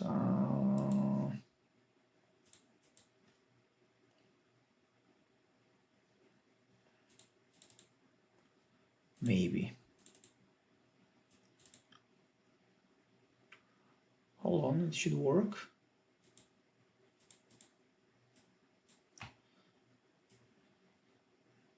Ooh, but it works at least. So I need to adjust the. There you go. It's nice, it works. So I'm gonna like just for now turn off the picture just to see, you know, how much I can actually push the density of details. Of course, like it's gonna be, you know, a lot of things gonna be very improvised, but yeah, it brings a lot of nice value, you know, this sort of you know, this displacement. I feel like I might just lose a little bit too much of the edge, so I might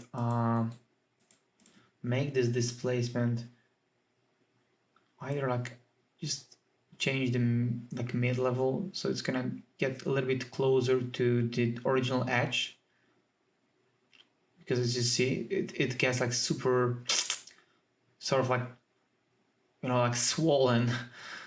So I'm just gonna bring a little bit more mid-level, and now it kind of keeps the same, you know, original edge. So I'm just gonna replace this material over this one again.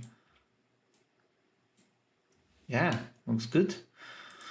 So now even if I add like some, you know, base color like that,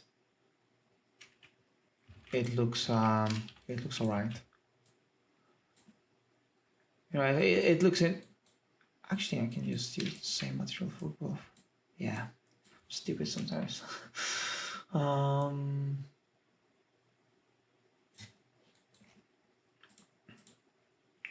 There you go. Yeah, it looks pretty cool.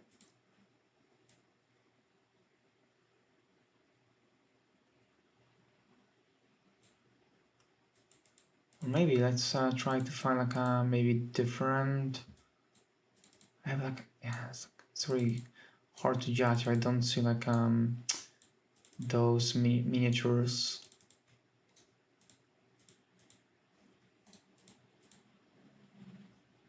Maybe this one. Yeah, also look alright, but I think the main problem is, yeah, I forgot to adjust the UV for it. Yeah, now it starts to look. Of course, I can just, you know, later on paint on top to erase those parts. They should be like purely metallic. but it's all right. It's it does the job. Wait, do I have some more interesting ones? No, I have actually destructed wall, which is super cool, but it might be a little bit too much. Actually, maybe maybe this one. Yeah, let's try it out. There is like plenty of trials all the time. Not sure. Nah. So yeah, maybe let's leave it like that. Let's leave it like that. Okay, that last one more chance. I don't think it's gonna work. Ugly. Nah, it's like it's too much.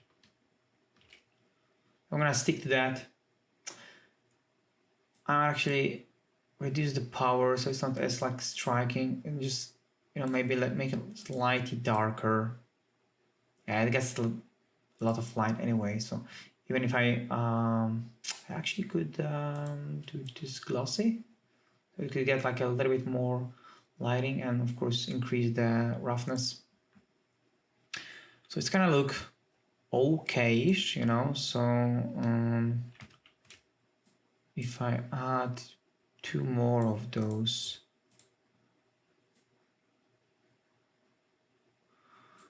as on my original sketch,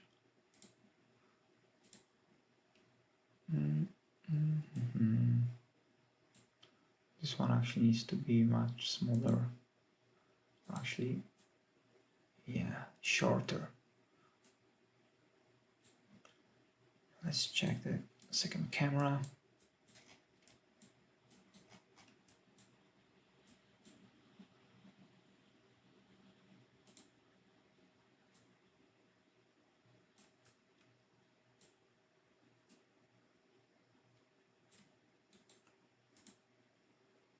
Looks alright. Maybe too exposed right now. Yeah, it's definitely too exposed. Push it back.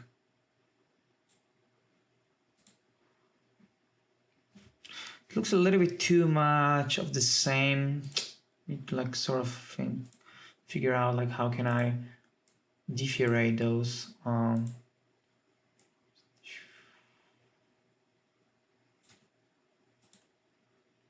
Yeah, maybe a bit better now.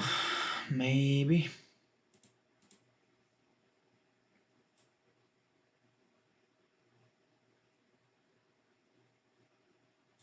I need to add those build-ups also, like those build-ups on the side, just to suggest there's like a space inside. That would be pretty cool. Maybe in the next stage I will do that. For now, I'm gonna like just copy this lighting situation and maybe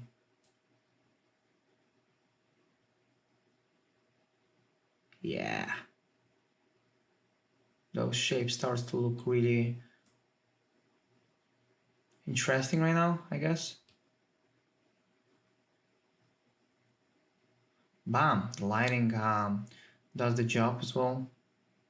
Yeah, it's alright, it's pretty cool.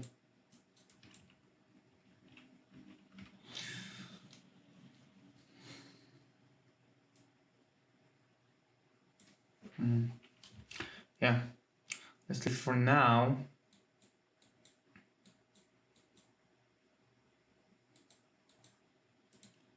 Which one I prefer more? I don't know. I might like this one right now, but yeah, it might change, as you see. Like it changes all the time. Like you just play around with those like endlessly, but this is basically the way to check things out, so I can just put my water structure on top, and since I have like my base of like another plane underneath, I can leave this underneath plane and add, for instance, the structure from the Megascans. So for instance, I'm gonna just check what sort of stuff I can use. for like shore, maybe something like that. You know, it might be cool. Let's you know, check this one out.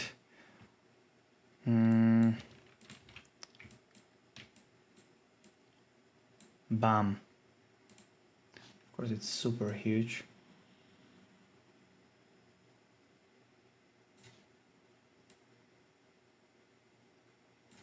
I want to have like some like rock structures underneath. Maybe for now I can even definitely I need to put down this one, the other plane, and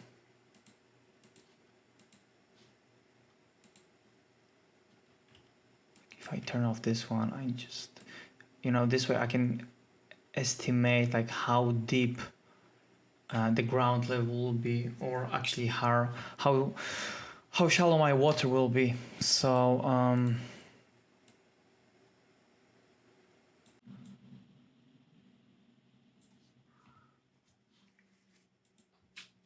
let's assign the material very quickly to this one. I'm gonna use this one, color.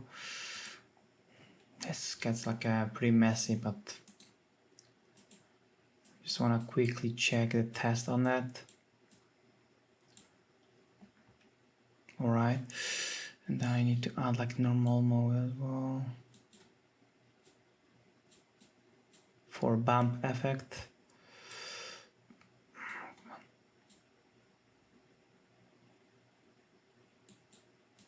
And then I can start like placing my water.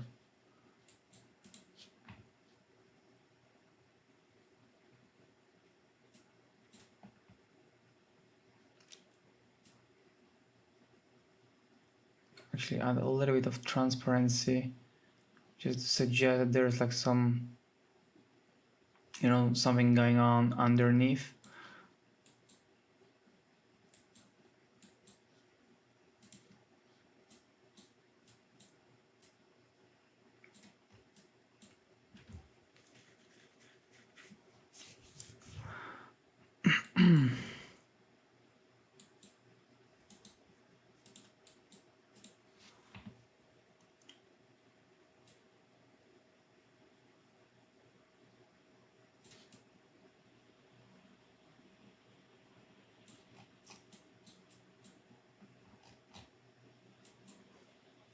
Yeah, it would be cool if also I could add some sort of like a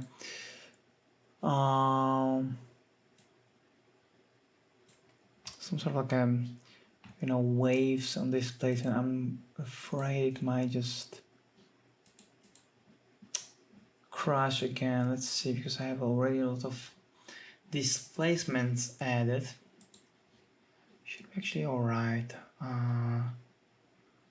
I have some displacement maps here that I, you know, keep gathering from time to time.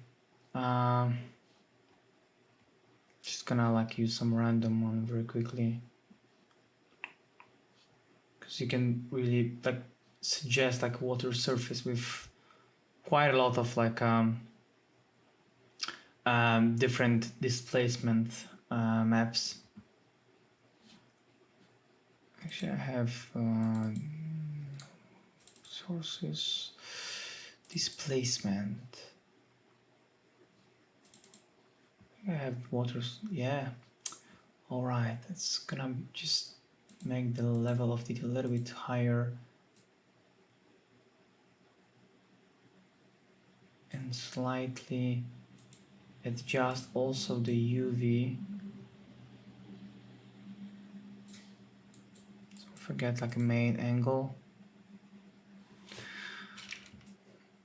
It's alright, but it's not perfect yet.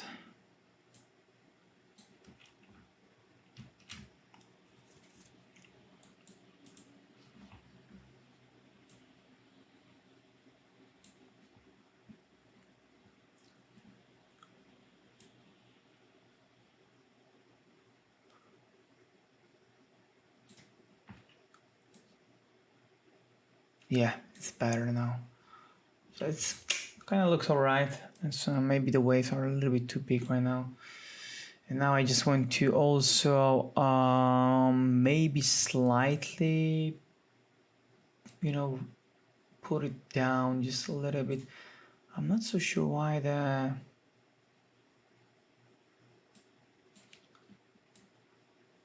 rocks are so bright. I don't like them that much. Maybe actually it should be glossy structure. Yeah, could look better now.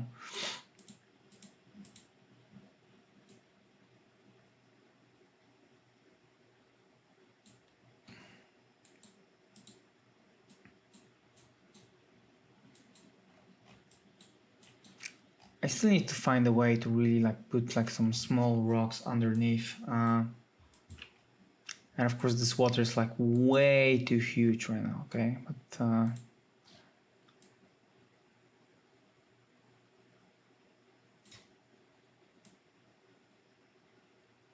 I just wanted to have it only here to suggest things, but of course now it's also changed the dimension on my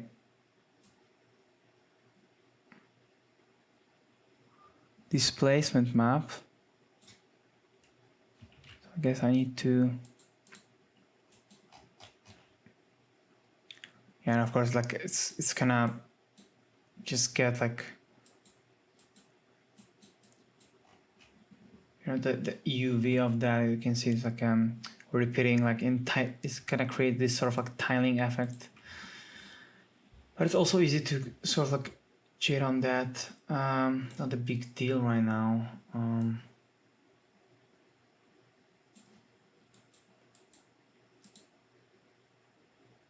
Yeah, okay, it's kind of looks alright. Yeah, and the next step will be definitely adding more of those elements, like what's going on the sides. And yeah, I think this way we will be heading closer to like the final, you know, piece, and then like doing like some sort of like a final post-production later on.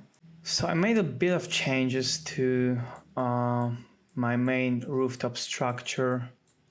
I added also some details that I will be still painting over, like those build-ups that suggest, you know, this little like a, you know, inhabited place. So they are added right now, which they were actually parts of like of the assets that I got from TurboSquid. So you see like some leftover, but they kind of bring some nice details that I can later on paint over and connect. So as you see, even though I'm really thinking about the whole space in the best possible way, I don't really limit myself with like, you know, the possibility to paint it over later on. So it starts to look, yeah, pretty cool, pretty interesting, I guess. So I can, you know, maybe start thinking also like maybe doing like different render tabs for with different skies, with different lighting formation. I don't know. I think it might be this time already. We can see, you know, it's there's definitely a, you know, a lot of space to play around with stuff like the dramatic sky or whatever, but I still want to also incorporate some like you know, like a living area details, like maybe some boats here on the water, which would be pretty cool, I guess. So I got some of that I prepared, so let me take those.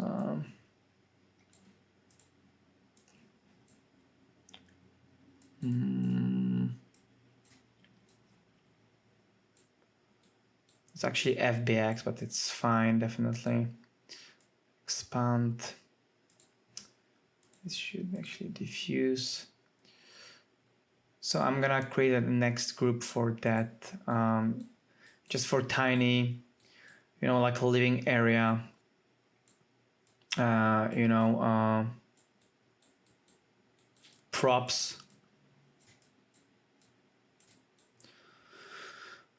So I'm gonna assign this group here the main geometry group layer, but I'm gonna make sure it's also got like a placement node so I can control the position on the grouped areas as well.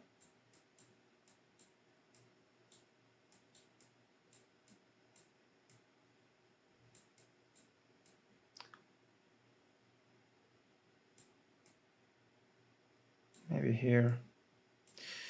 And then I can assign also the placement for just specific asset, which in this case is a boat, right? It's getting really crowded with the nodes here.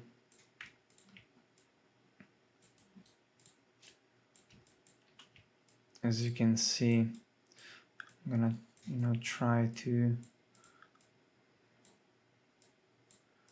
this a little bit cleaner by the end of the process, but it doesn't really bother me that much.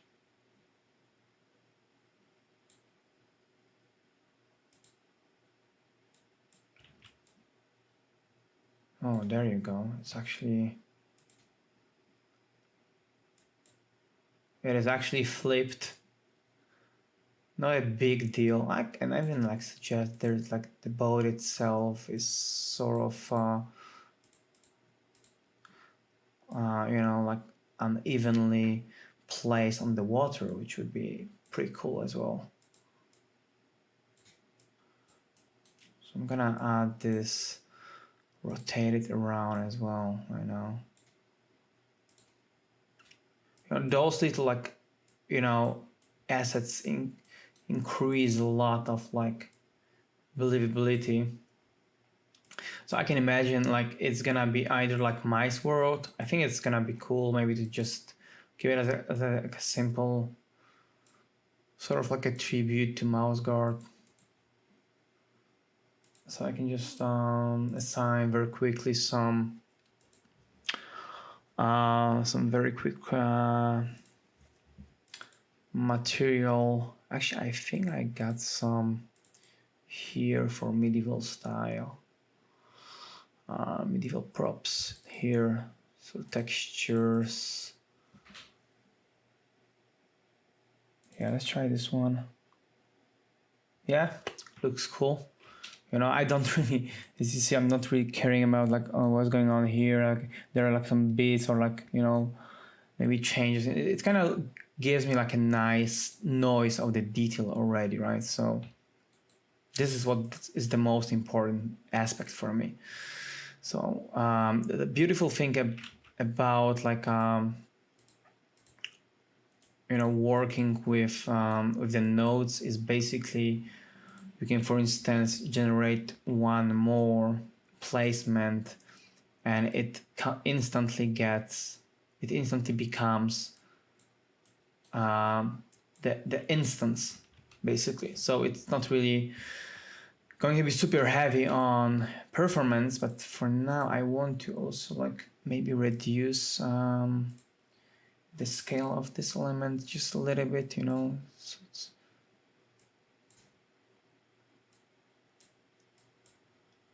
I'm not so sure actually how big this part should be. Maybe actually it was good and it was slightly bigger. So one part will be more like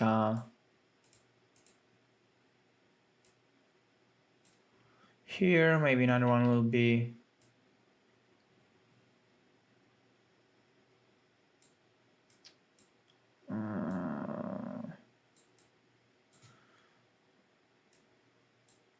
maybe closer to the camera, maybe.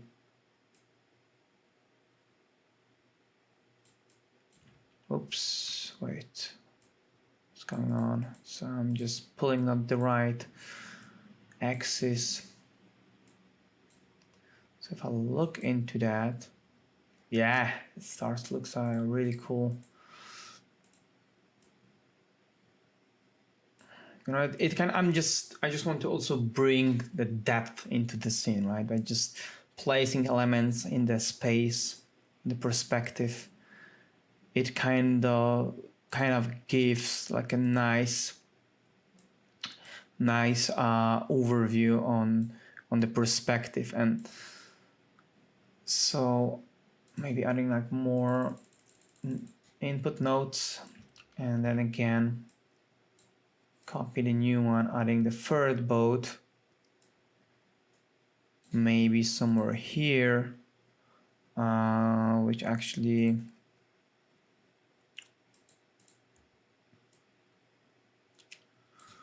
would be even closer to the camera, maybe just slightly closer, I'm not sure.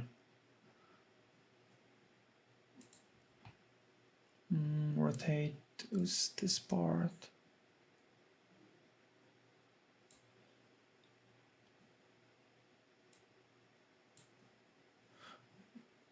I just want to like put it like a little bit slightly differently.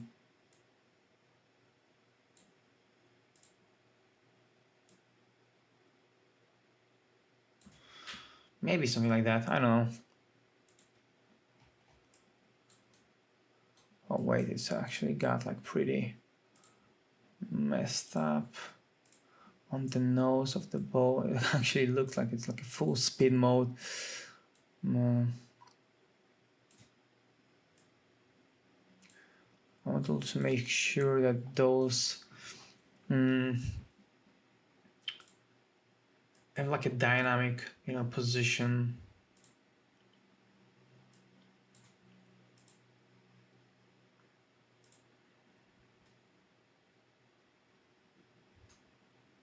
Maybe I can slightly pull off the camera farther, and then this way I can, for instance, bring this guy even closer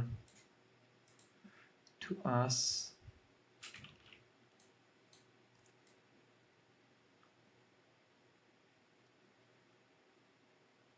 Looks quite okay, I guess.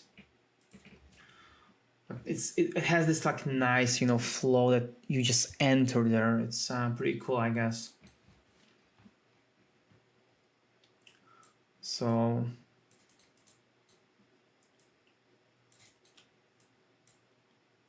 for now I can just group this part, and then maybe I can think of like like bringing some more details to the ground form. I made like initially some rocks, but I didn't like them, so I just scrap it for now. I just want to look into that one more time, a little bit more properly, I would say. Yeah, let's see. I have like some really interesting Megascans also for this one.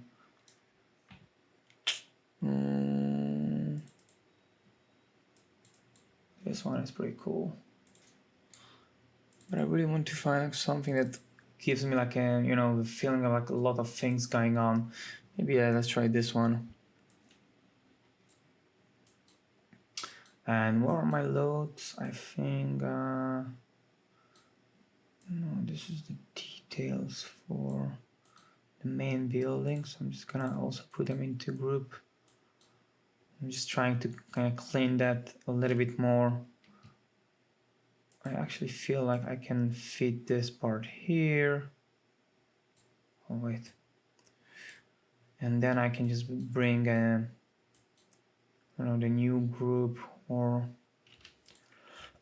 the group for just a lots for the logs. So like those like trend like tree structures or the rock structures that are underneath.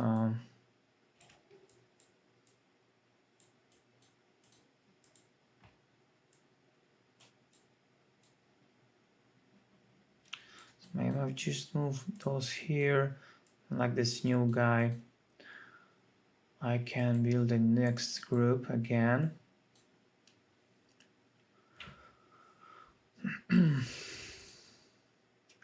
Placement.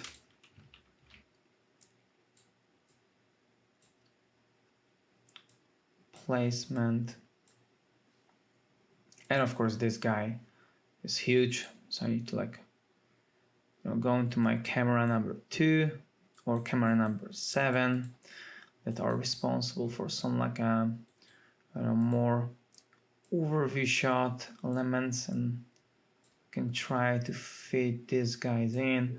They're just suggesting that there is like stuff going on with the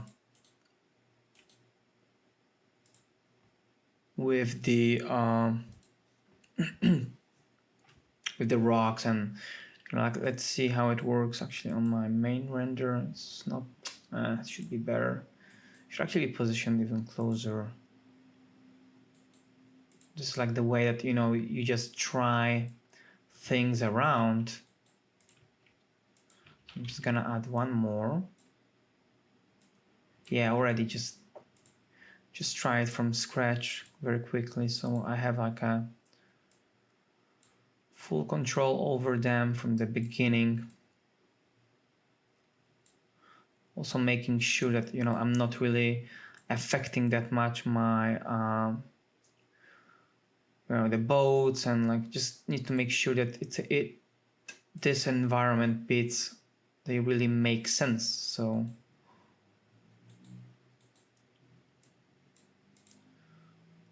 this guy could move a little bit closer here.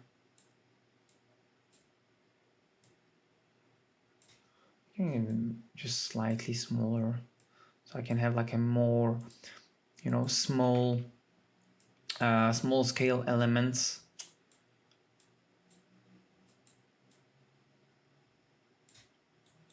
And just make like sort of like, yeah, it's like you just kind of like you just drive into the composition with those additional masses of objects.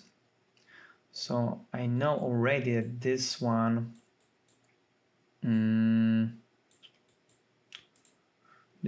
to be slightly differently positioned, because I'm affecting already the boats a lot, and I want to have like sort of like this sort of like the transparency through the water, that you can really see that those like structures are underneath.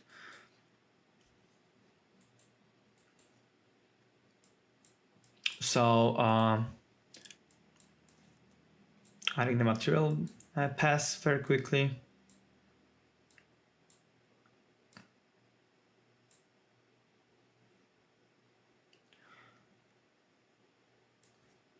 Normal pass as well. So I'm assigning this normal up to here. It's gonna give like a nice detail already. Roughness can be also added.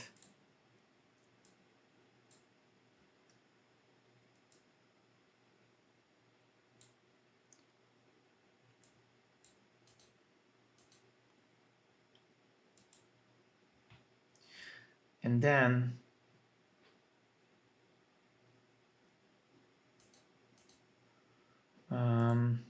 what I also want to do is just slightly darken up those textures, and maybe this part could be even moved a little bit farther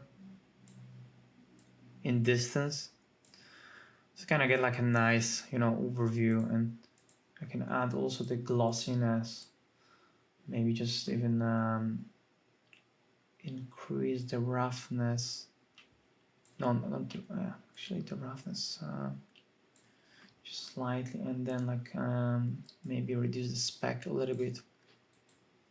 So when I go to my top camera, I can actually see how those bits are being created. It starts to like really flesh out through nicely.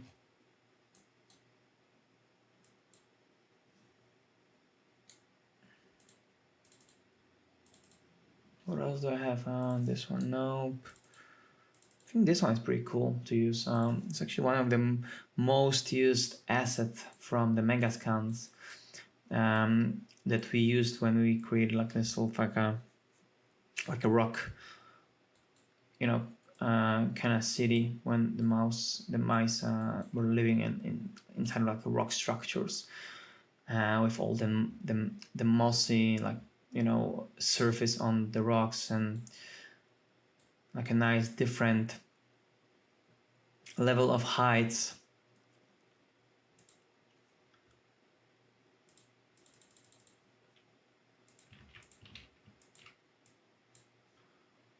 I can just reset the transform value for the placement, and then assign a new one, which is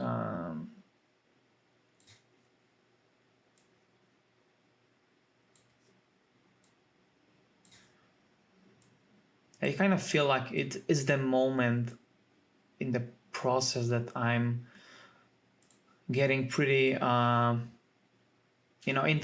I'm getting pretty comfortable about it, and getting into mode, like into the moment when everything that I'm adding is just like it's just like you know, those like refinements that make the whole concept more rich in terms of, you know, details. Like, you know, those elements really bring life right now, and I really believe it's getting there. I'm not quite sure about this area though. I don't really like it. Try this one. Wait. I just need to find. Is this one? No. It's shit. It's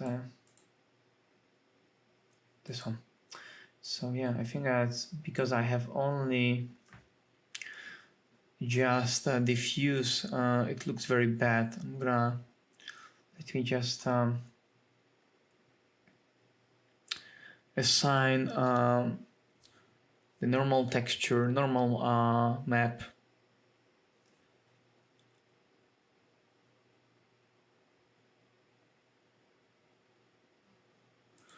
It's okay,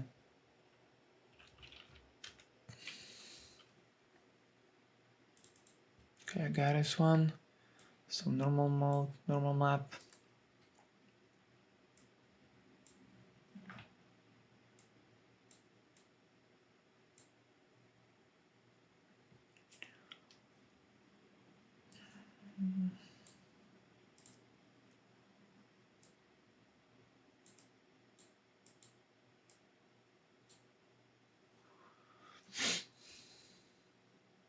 I think the displacement would work as well.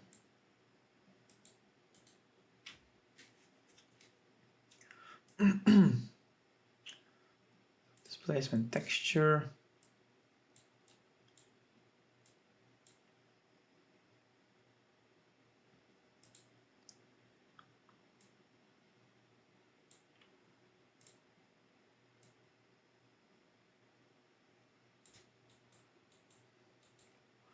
Yeah, I'm not so sure about the edge of that. It kind of looks strange and boring.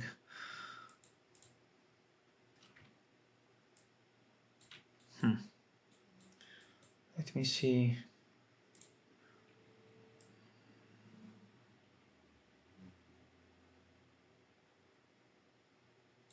Yeah, maybe just adding like more sort of like just I don't like this sort of I don't like this look like a linear, you know, setup. So I just want to break up the shapes a little bit more.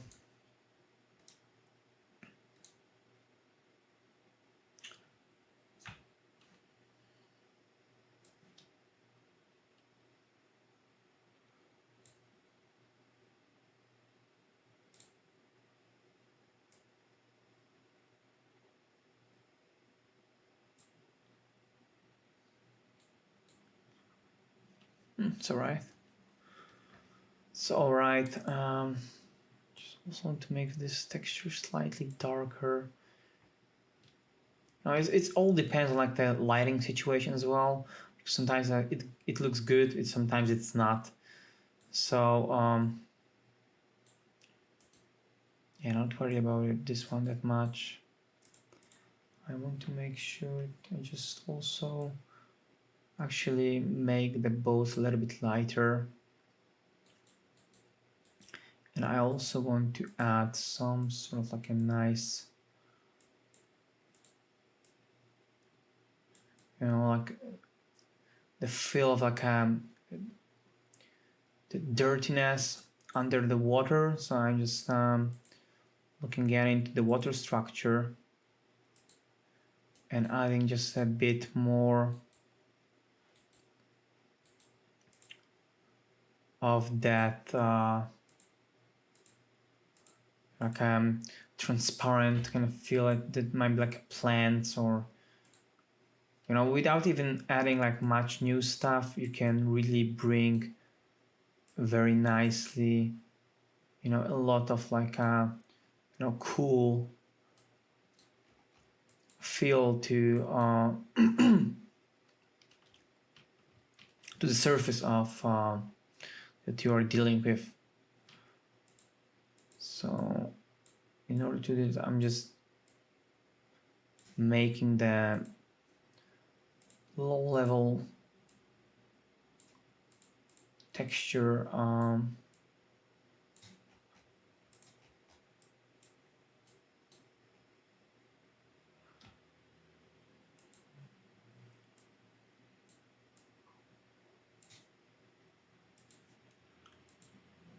actually, yeah, this kind of creates even better feel, I guess. Because of course, since the water is kind of transparent, it's dictated like how do we see, you know, specific situation underwater. It's kind of dependent on, like, of course, the ground underneath. So there's plenty of things that you have to take into consideration while doing a new render. And of course, this is one of the you know, like just lighting situation. It's not something that you can just solve because you have a nice render, right? Of course, it helps, but many things we actually need to know from the physics of the elements to really have like the knowledge, like on how lighting reacts, like what's the refraction, what's reflection, why this material is more reflective, why it's you know, maybe more rough. So it's like a lot of things that are pretty exciting, but of course it requires a lot of, like, you know, getting this sort of like in-depth knowledge because you really, for instance, are interested in the subject, right? It's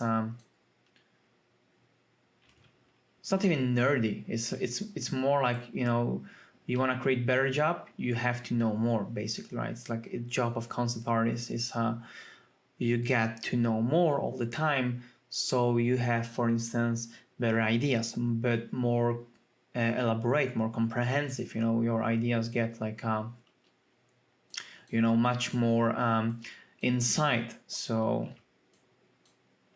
just gonna save the project. I want to also move the bridge structure just slightly.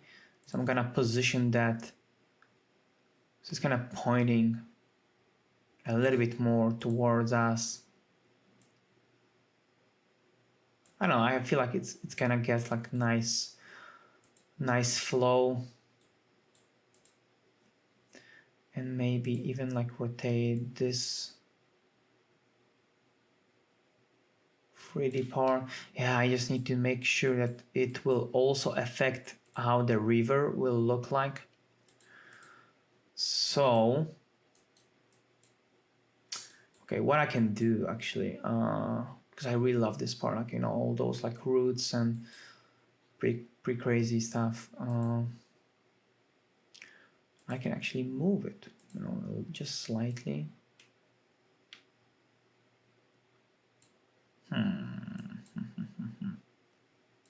Maybe just slightly rotate it, even though it's like kind of get like very narrow there.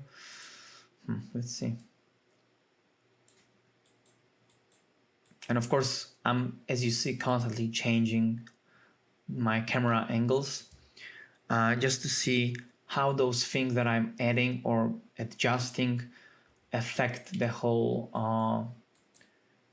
location, you know. So it's something that I, you know, said in the beginning, like when you work on like a full 3D environments, you just have to be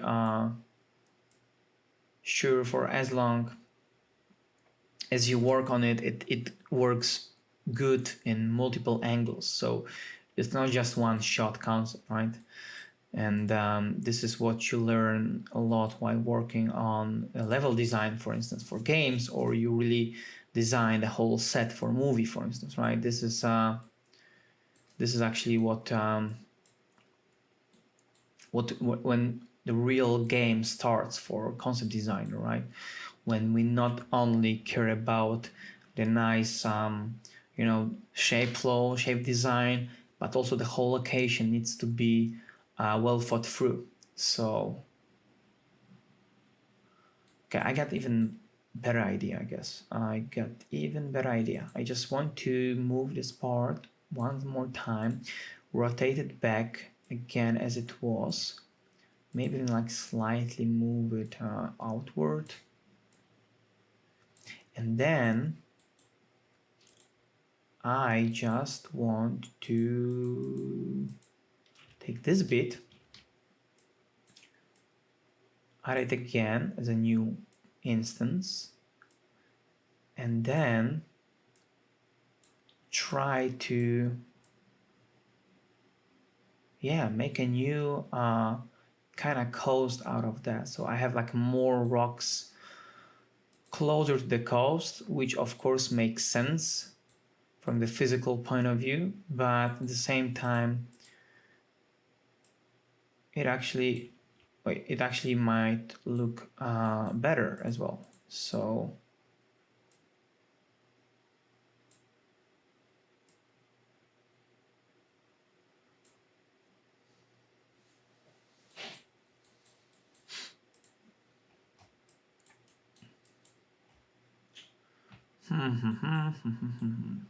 okay, I need to move it around.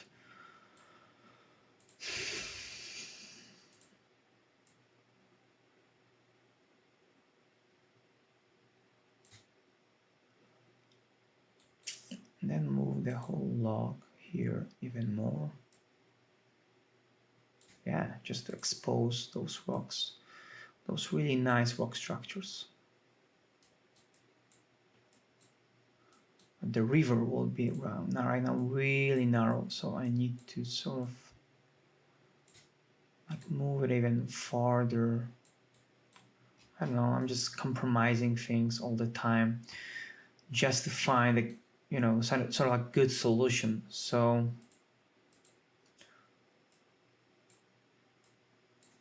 all in all, it's gonna look better in the end. I hope that's the goal, right? So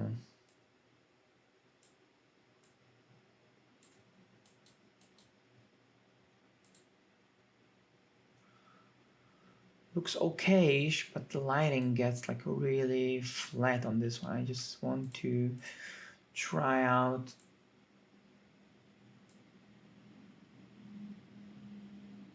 something more crispy regarding the whole lighting formation. Yeah, maybe something that's more directional to the tower, so those elements are being really exposed, you know, to the lighting situation. I don't know, you know, it's yeah,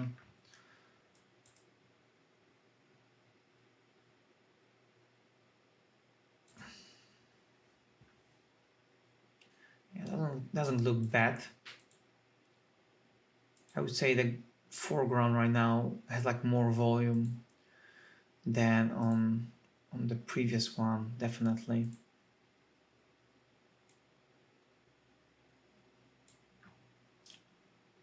It's like a,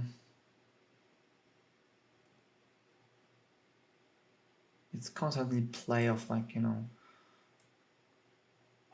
trying things out basically, right? It's like a position of the sun right now, and it will really affect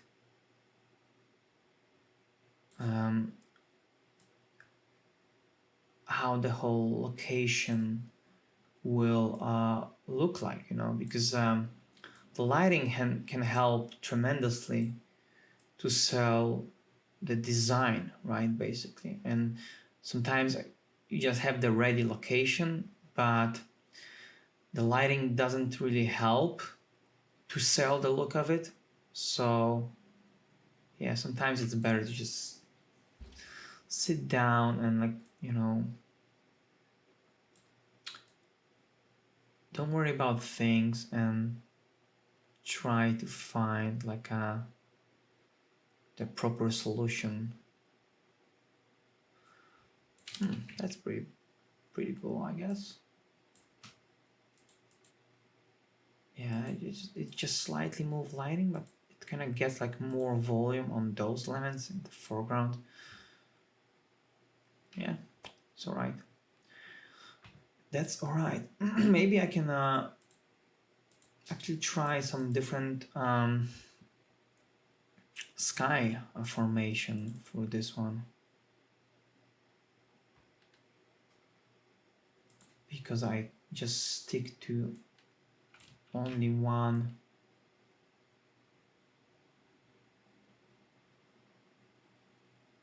sky for most of the process right now, and I feel like I'm not really using a full potential of other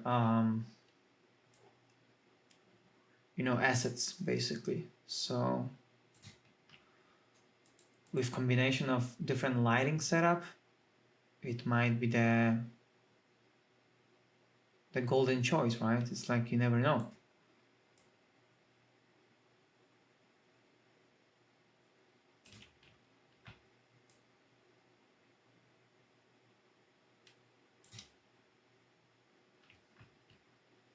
It's not bad. It's not that bad actually.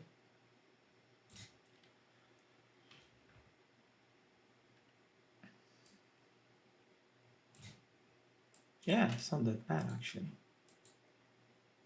So like 3 different lighting scenarios, and this looks pretty cool, I guess. I'm not so sure about the boats right now. It's I think this one could be even closer to the camera, or some could be slightly rotated to the left side.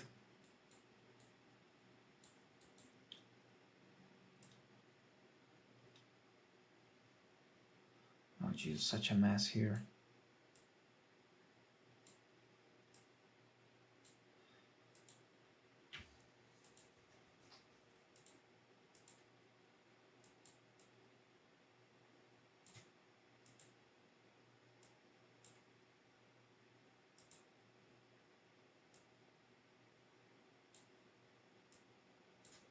And then just rotate this one slightly, maybe this one, maybe this way. Nah, I think I want to just really, you know, direct you towards the canvas rather than just pull you all out of. So, or maybe I can just even play with the trick of not really showing it all. So basically, yeah, I kind of like it, you know.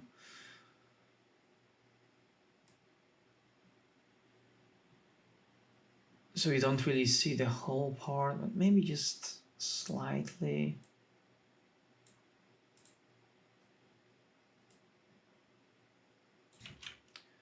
Yeah, I don't see that much going on. Nice, it's cool. It's kind of there, yeah. Yeah, maybe I could actually just darken them right now. It's like I feel like I could just slightly get them a little bit more glossy. It's, of course, it's not gonna be fully glossy. It's just want to have like some more reflective material. So I can add that and, for instance, like bring more roughness to the texture, then make it like slightly darker even, and reduce the specular, of course.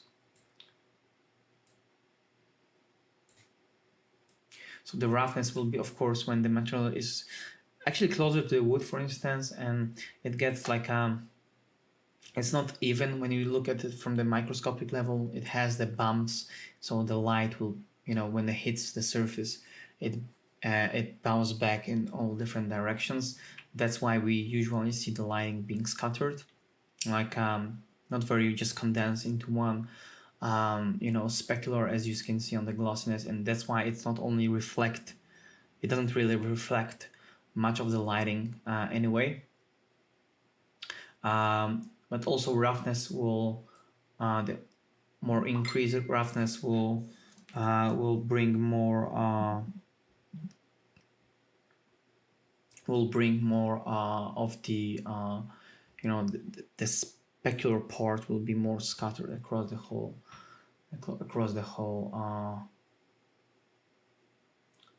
object. So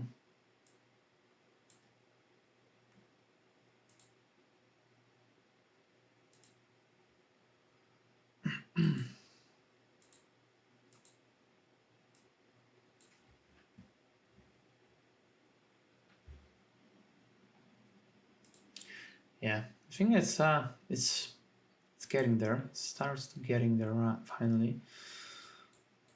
I can also see some little things that kind of bother me. This sign be a little bit more exposed.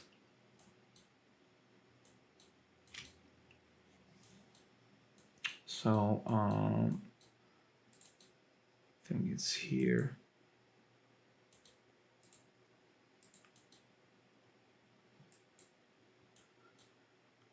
Yes, my tiny sign.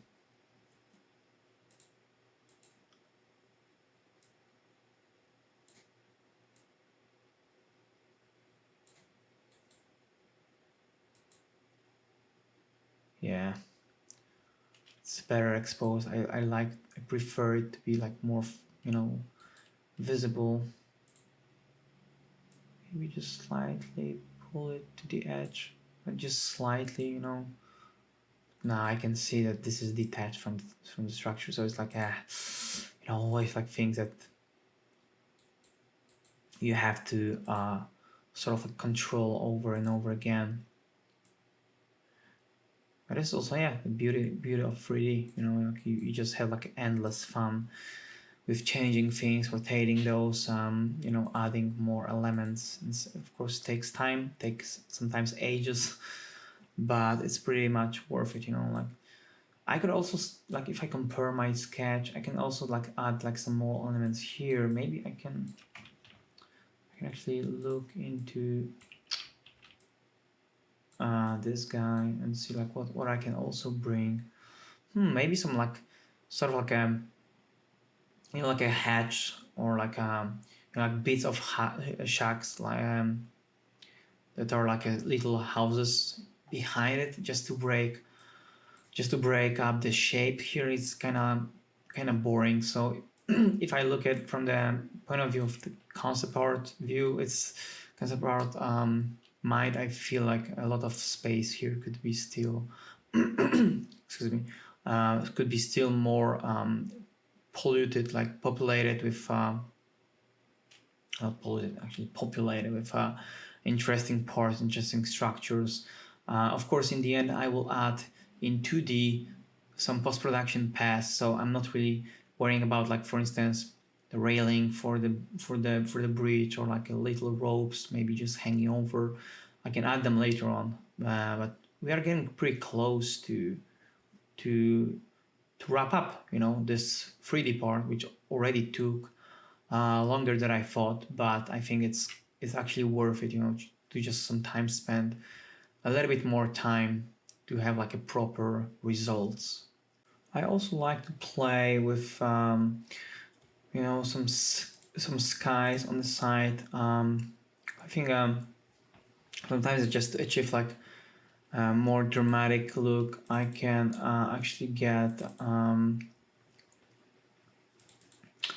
skies like that, and it brings a lot of like it already kind of looks like a painting itself, right? It's get really interesting, you know, formation of the shapes, and you know that lighting path inside really kind of, you know, brings the volume. And even though I know it's kind of, it might be a little bit cheated on the lighting because we have the lighting here and it's kind of strong, it's kind of suggests that there's like a, that there is like a, you know, full daylight. But I like to play around with like a directional light plus ambience from the sky. So of course, besides like adding daylight, I always add the sky texture to have this sort of like a more depth to the structures, you know, to those that are actually, you know, built within within the right volume, put into the right, you know, depth into distance, you know, have this sort of like a ambience from the sky on in the shadow, you know, this sort of thing that really beat up the form and make them much more, I would say, volumetric, you know, in a way that you can really touch the object, sort of. So in the end, you can play, of course, a lot with the stuff that's in the it's called basically, it's like a node inspector, but it basically is kind of responsible for like sort of like the effect of like colorizing things and making this little like sort of like a last post-production in 3D. Even before I jump to Photoshop, I can play around with it for a bit. I can add like a vignette effect, you know. It's plenty of stuff. Very cool to make our models, make our scenes, for instance, more dramatic, you know.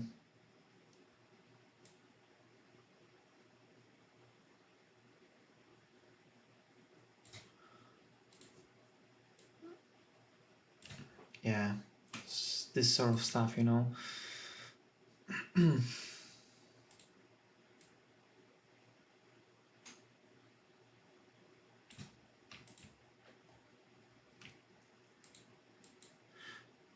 So you can create like multiple different lighting scenarios, and then you give yourself, not if not the client, you give yourself like a lot of options, a lot of, you know, a lot of basically choices to pick up from, and then you can focus on the best one, you know, when you proceed to like final paint. Or oh, there's a lot of like really interesting stuff that you can basically create with that.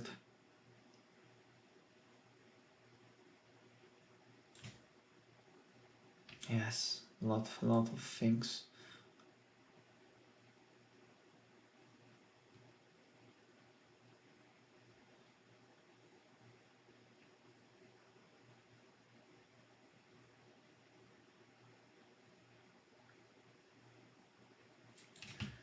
So as you see, like never-ending possibilities.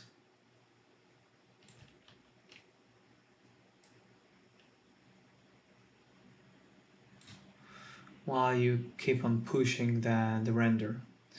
So it's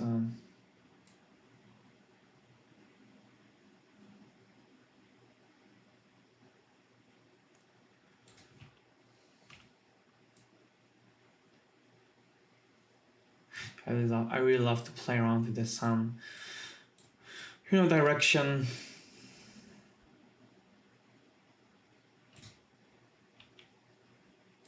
Just to bring the form of the object that I'm, you know, dealing with, basically, right? So it kind of looks like taken straight from the horror. You can make it slightly brighter, you know. You can basically save this one and add one more, and for instance, like, you know, just go with totally different lighting, like a lighting theme. So getting back again to Epic Skies, and maybe just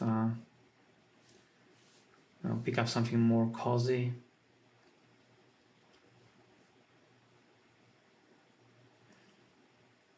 Hey, maybe some of those, like.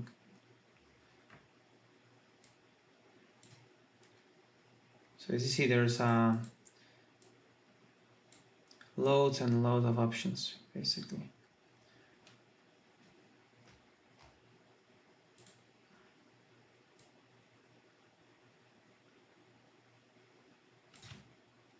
Look how really unified that look right now, it's pretty cool.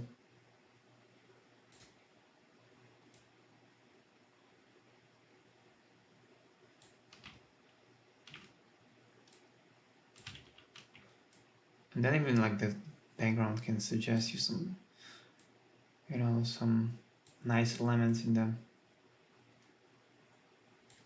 that we can just already suggest. Yeah, there's like some background structures.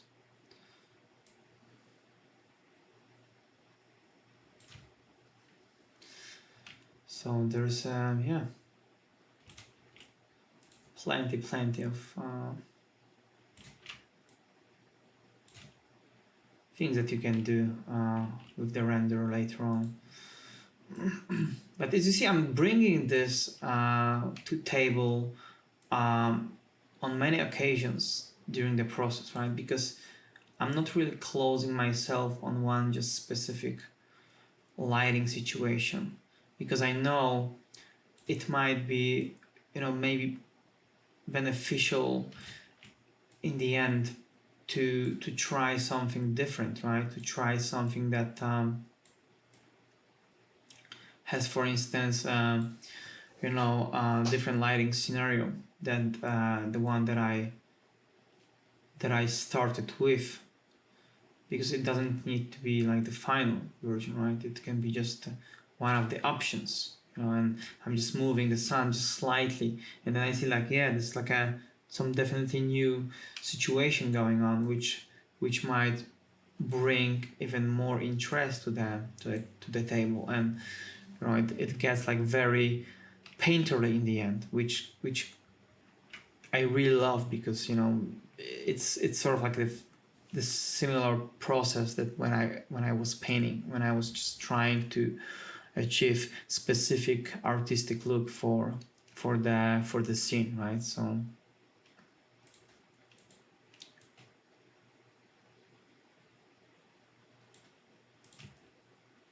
yeah, so different lighting scenarios.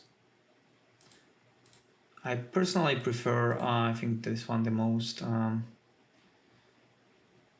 Maybe just move down.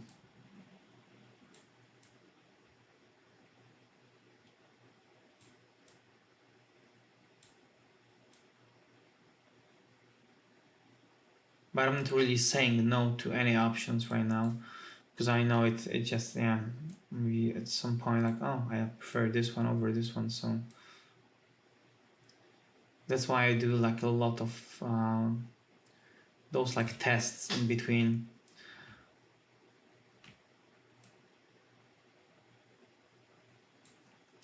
So I have a totally different lighting scenarios on all of them. This one just looks cool still, like how the lighting really, hits the surface from the top and really casts some interesting shadows. It's pretty cool. This one will work good for like some horror movie. This one is pretty cozy, like so almost like taken from Hobbit world or whatever. So yeah, let's continue to the, pretty much adding the last props and then taking it for the post-production part. Alright, so let's do a final pass on the prop side, so I can take this piece and call it done for 3D pass, and start like focusing on like painting over on top of that. So for now, I was actually thinking of like replacing the trees that I got here, because I found some assets that are more suitable to what I have on my original concept.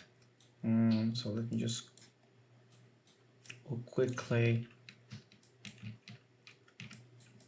Yeah, so this sort of like a tree, and I don't really feel like this is a good representation of what I want to achieve. Maybe I will leave some part of that, but definitely those like very, you know, static and bold you know, tree trunks, I don't really like them that much. So I actually did some more research for my assets, and I go to and grab some of my my new resources. I found this tree, so I need to remove this one.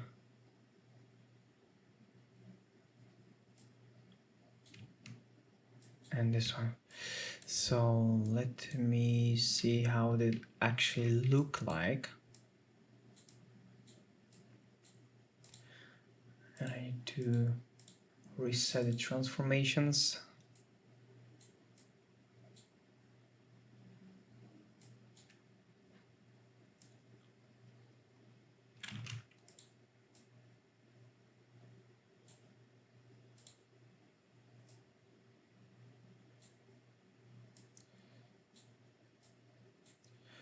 I might also just make some render that will be my sort of like work in progress render, and I need to for now I'm just gonna turn off the path tracing so I can just rotate my scene quite faster. So I got this new tree. I'm just gonna make a little bit more tidied up stuff with those here, but I think it's it could be much bigger even. And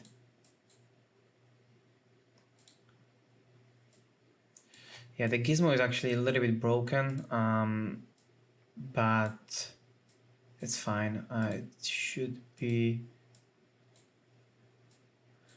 workable as it is.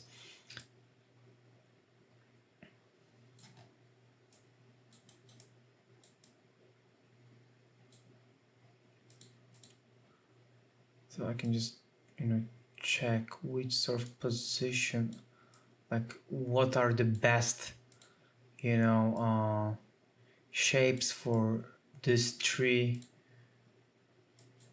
to sort of like represent what I have on my sketch concept. I think something similar to this, and maybe slightly higher. So if I just look into my main camera, looks pretty cool.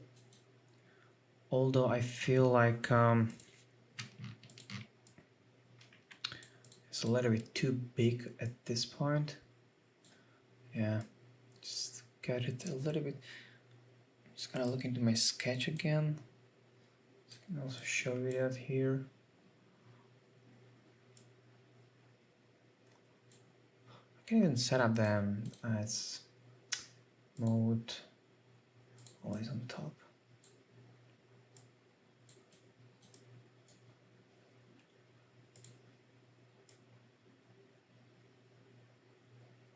Yeah, it's of course more twisty on my sketch, but you know, you can do that. You can do that later on anyway, so I'm not really afraid of oh, it's actually in two parts, so I can just maybe assign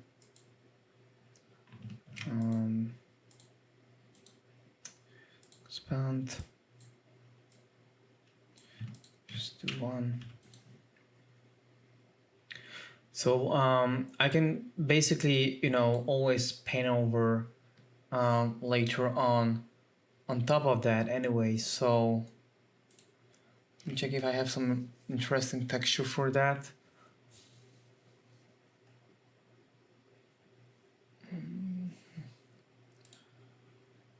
Textures.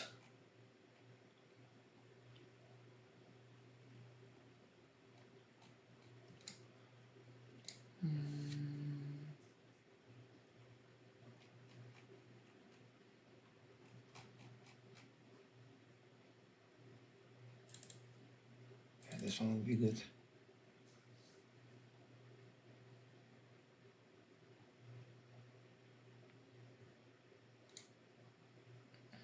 No.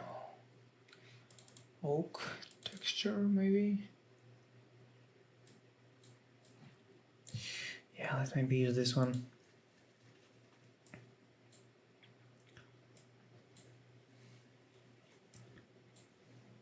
Still loading. So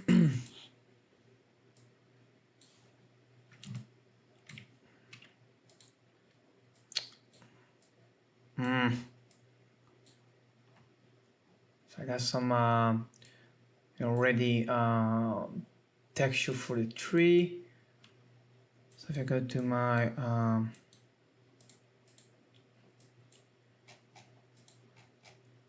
looks not bad, it's pretty flat, of course, but I just want to have some sort of like color information, so I don't really need to worry about it when I will be painting over,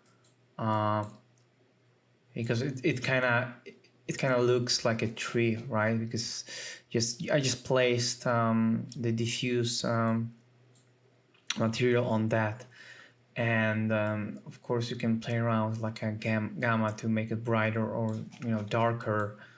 I think this one is pretty good as it is, so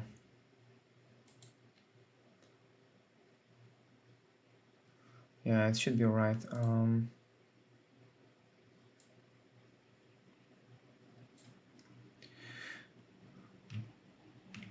So what's next? I feel like maybe I can play around with the position of it just slightly more. Of course, I could actually take a bit of that and make some sort of like adjustments so it kind of looks more bulky, and it actually quite works well. But in the end, I think the scale of it is way too big right now, so I need to scale it down again. So it's like, as you see, it's like a back and forth all the time.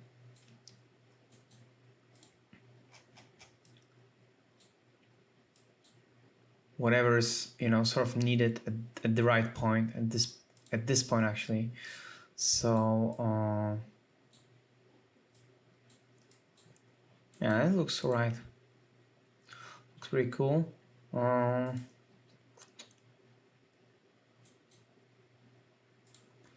Let's try maybe one more thing. I'm just gonna make it just slightly wider, and yeah, it's I think it's better than it was before. So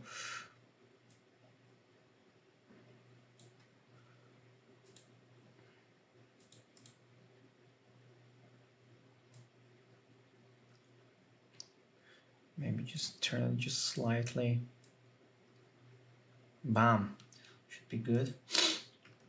And I wanted to add some sort of like elements to break up those shapes here. I also feel like I can just move it just slightly, to or maybe I can actually change the position of the boats.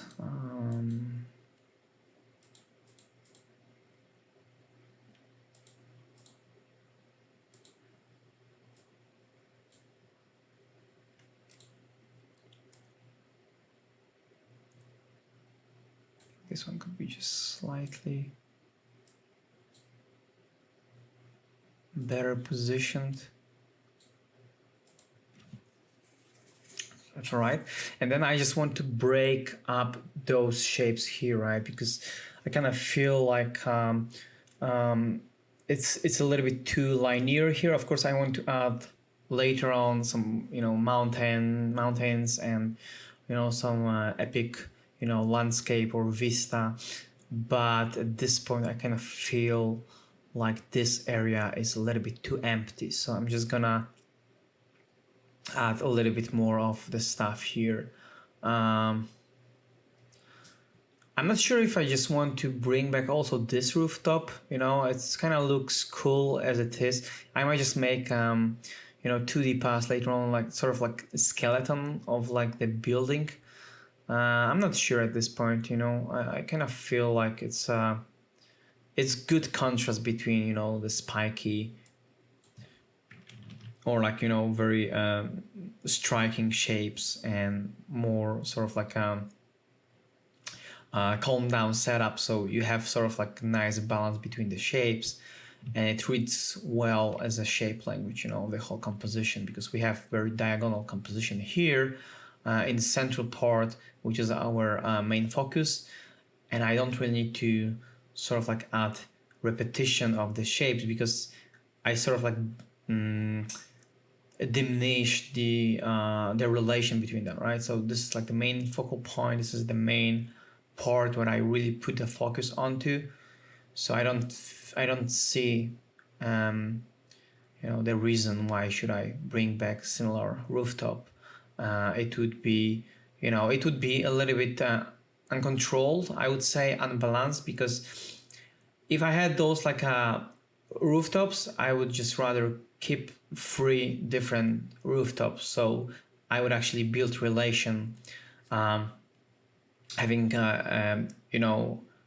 not a pair of things. It's more like just adding like one extra. So it's like 2 things work for that one focal point. If you have like just a repetition of the same shape, and it's like a 2 things that have the similar scale, it kind of looks boring, so that's sort of the principle that I use for my concepts and for designing things and building compositions and so on. So I wanted to add some fence. I think that this one was that I want to use.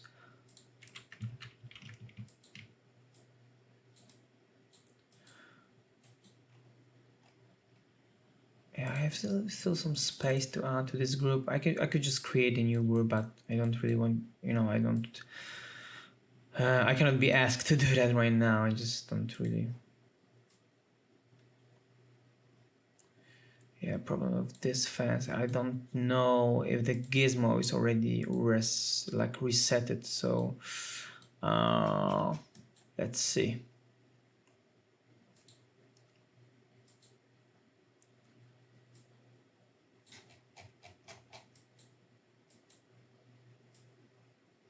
Yeah, okay, I got it.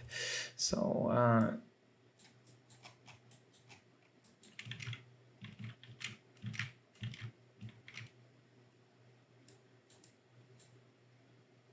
I just want to add it somewhere here. Of course, the scale is way too big right now.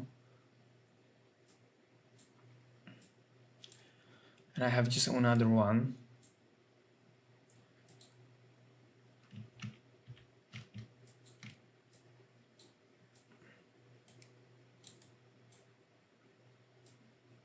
Or actually, I can build a relation between them and just group them together. So I'm gonna create a group just for fence.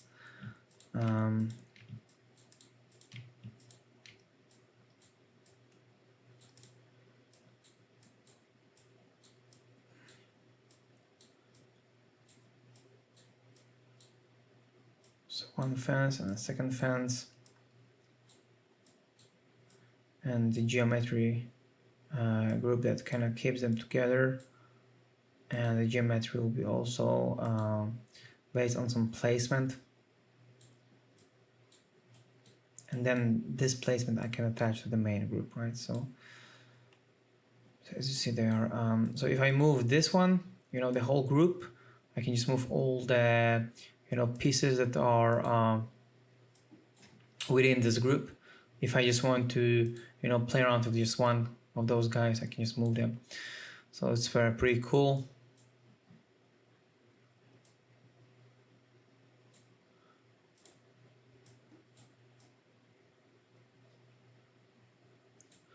I just want to make sure that what I'm doing right now makes sense.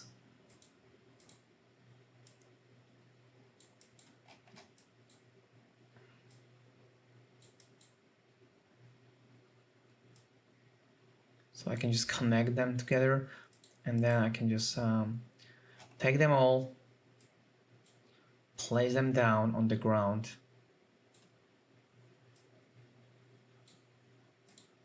Maybe rotate it a little bit.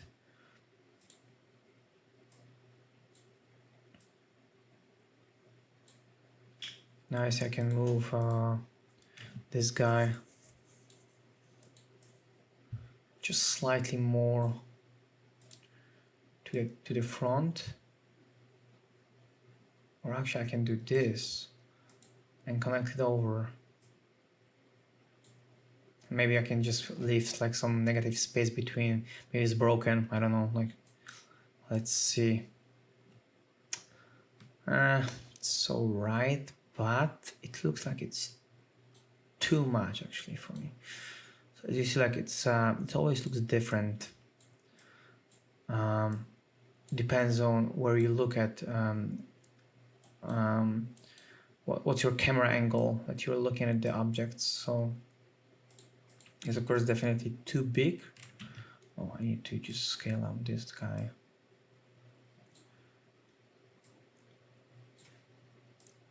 I kind of feel like one would be enough. Let's see. That's sure.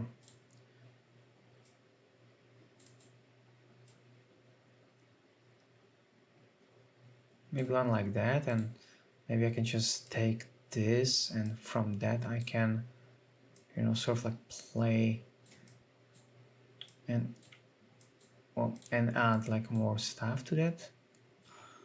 I don't know, looks pretty alright.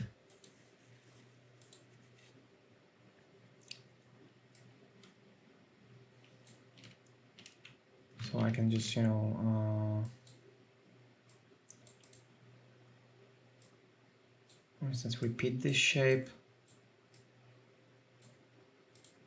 Maybe this one could be actually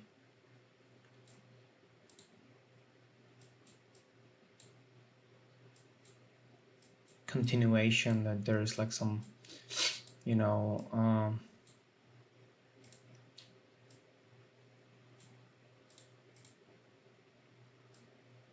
some like garden or whatever. We don't really see that from this angle, but we can make an impression of that going on. It's pretty cool.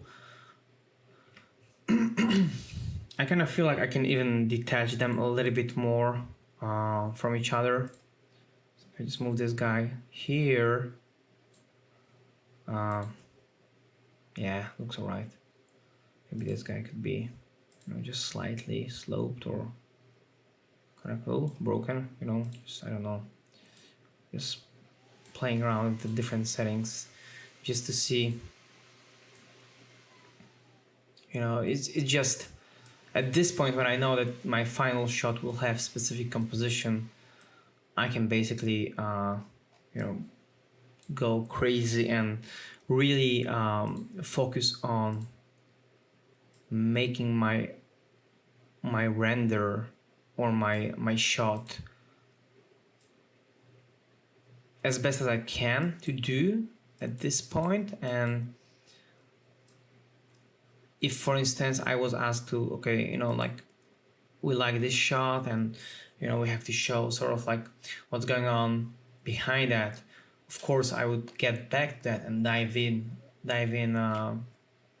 and dive deep into the process of like really, you know, figuring out what's behind it. But it looks pretty believable at this stage, so I can just let myself improvise a little bit.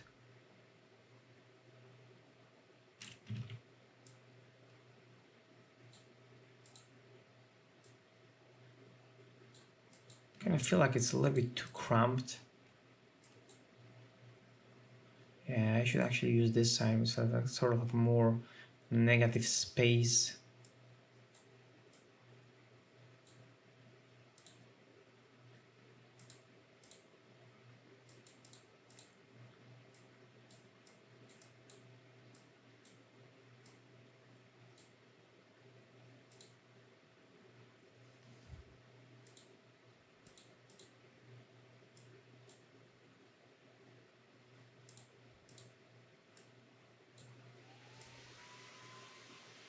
I'm not sure. I'm just gonna.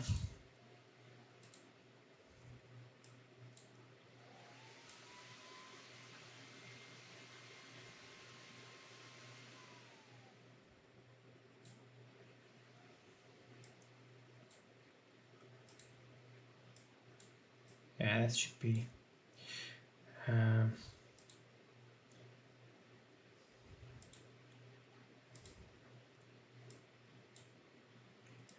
Yeah, that should be it. You know, like I'm just gonna also.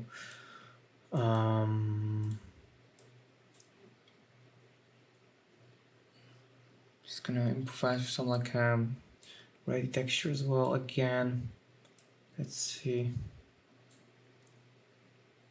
Pretty cool. Kind of works.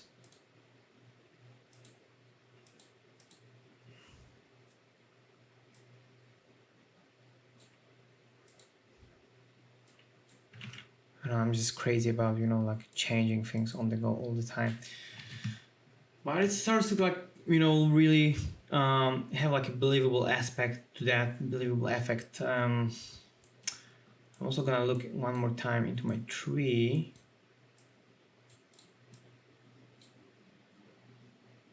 Yeah, I prefer the new one for sure.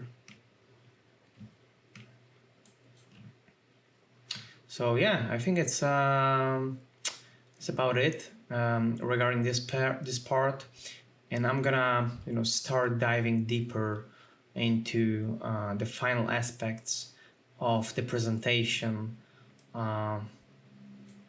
in the chapter for the post-production. Yeah, I'm just thinking if I should ask, like, if I should add something more here. I'm gonna do some tests also for the renders, just to have,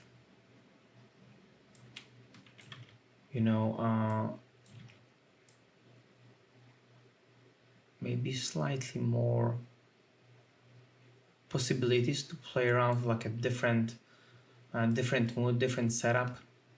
So I'm just gonna log those, and since I have like some more, you know, interesting compositions, I really like this one. I think I might even just push this one, or maybe I could just, you know, play around a little bit more with sort of like a final lighting piece for that. But regarding this part, which was mostly focused around about creating the scene based on my concept sketch,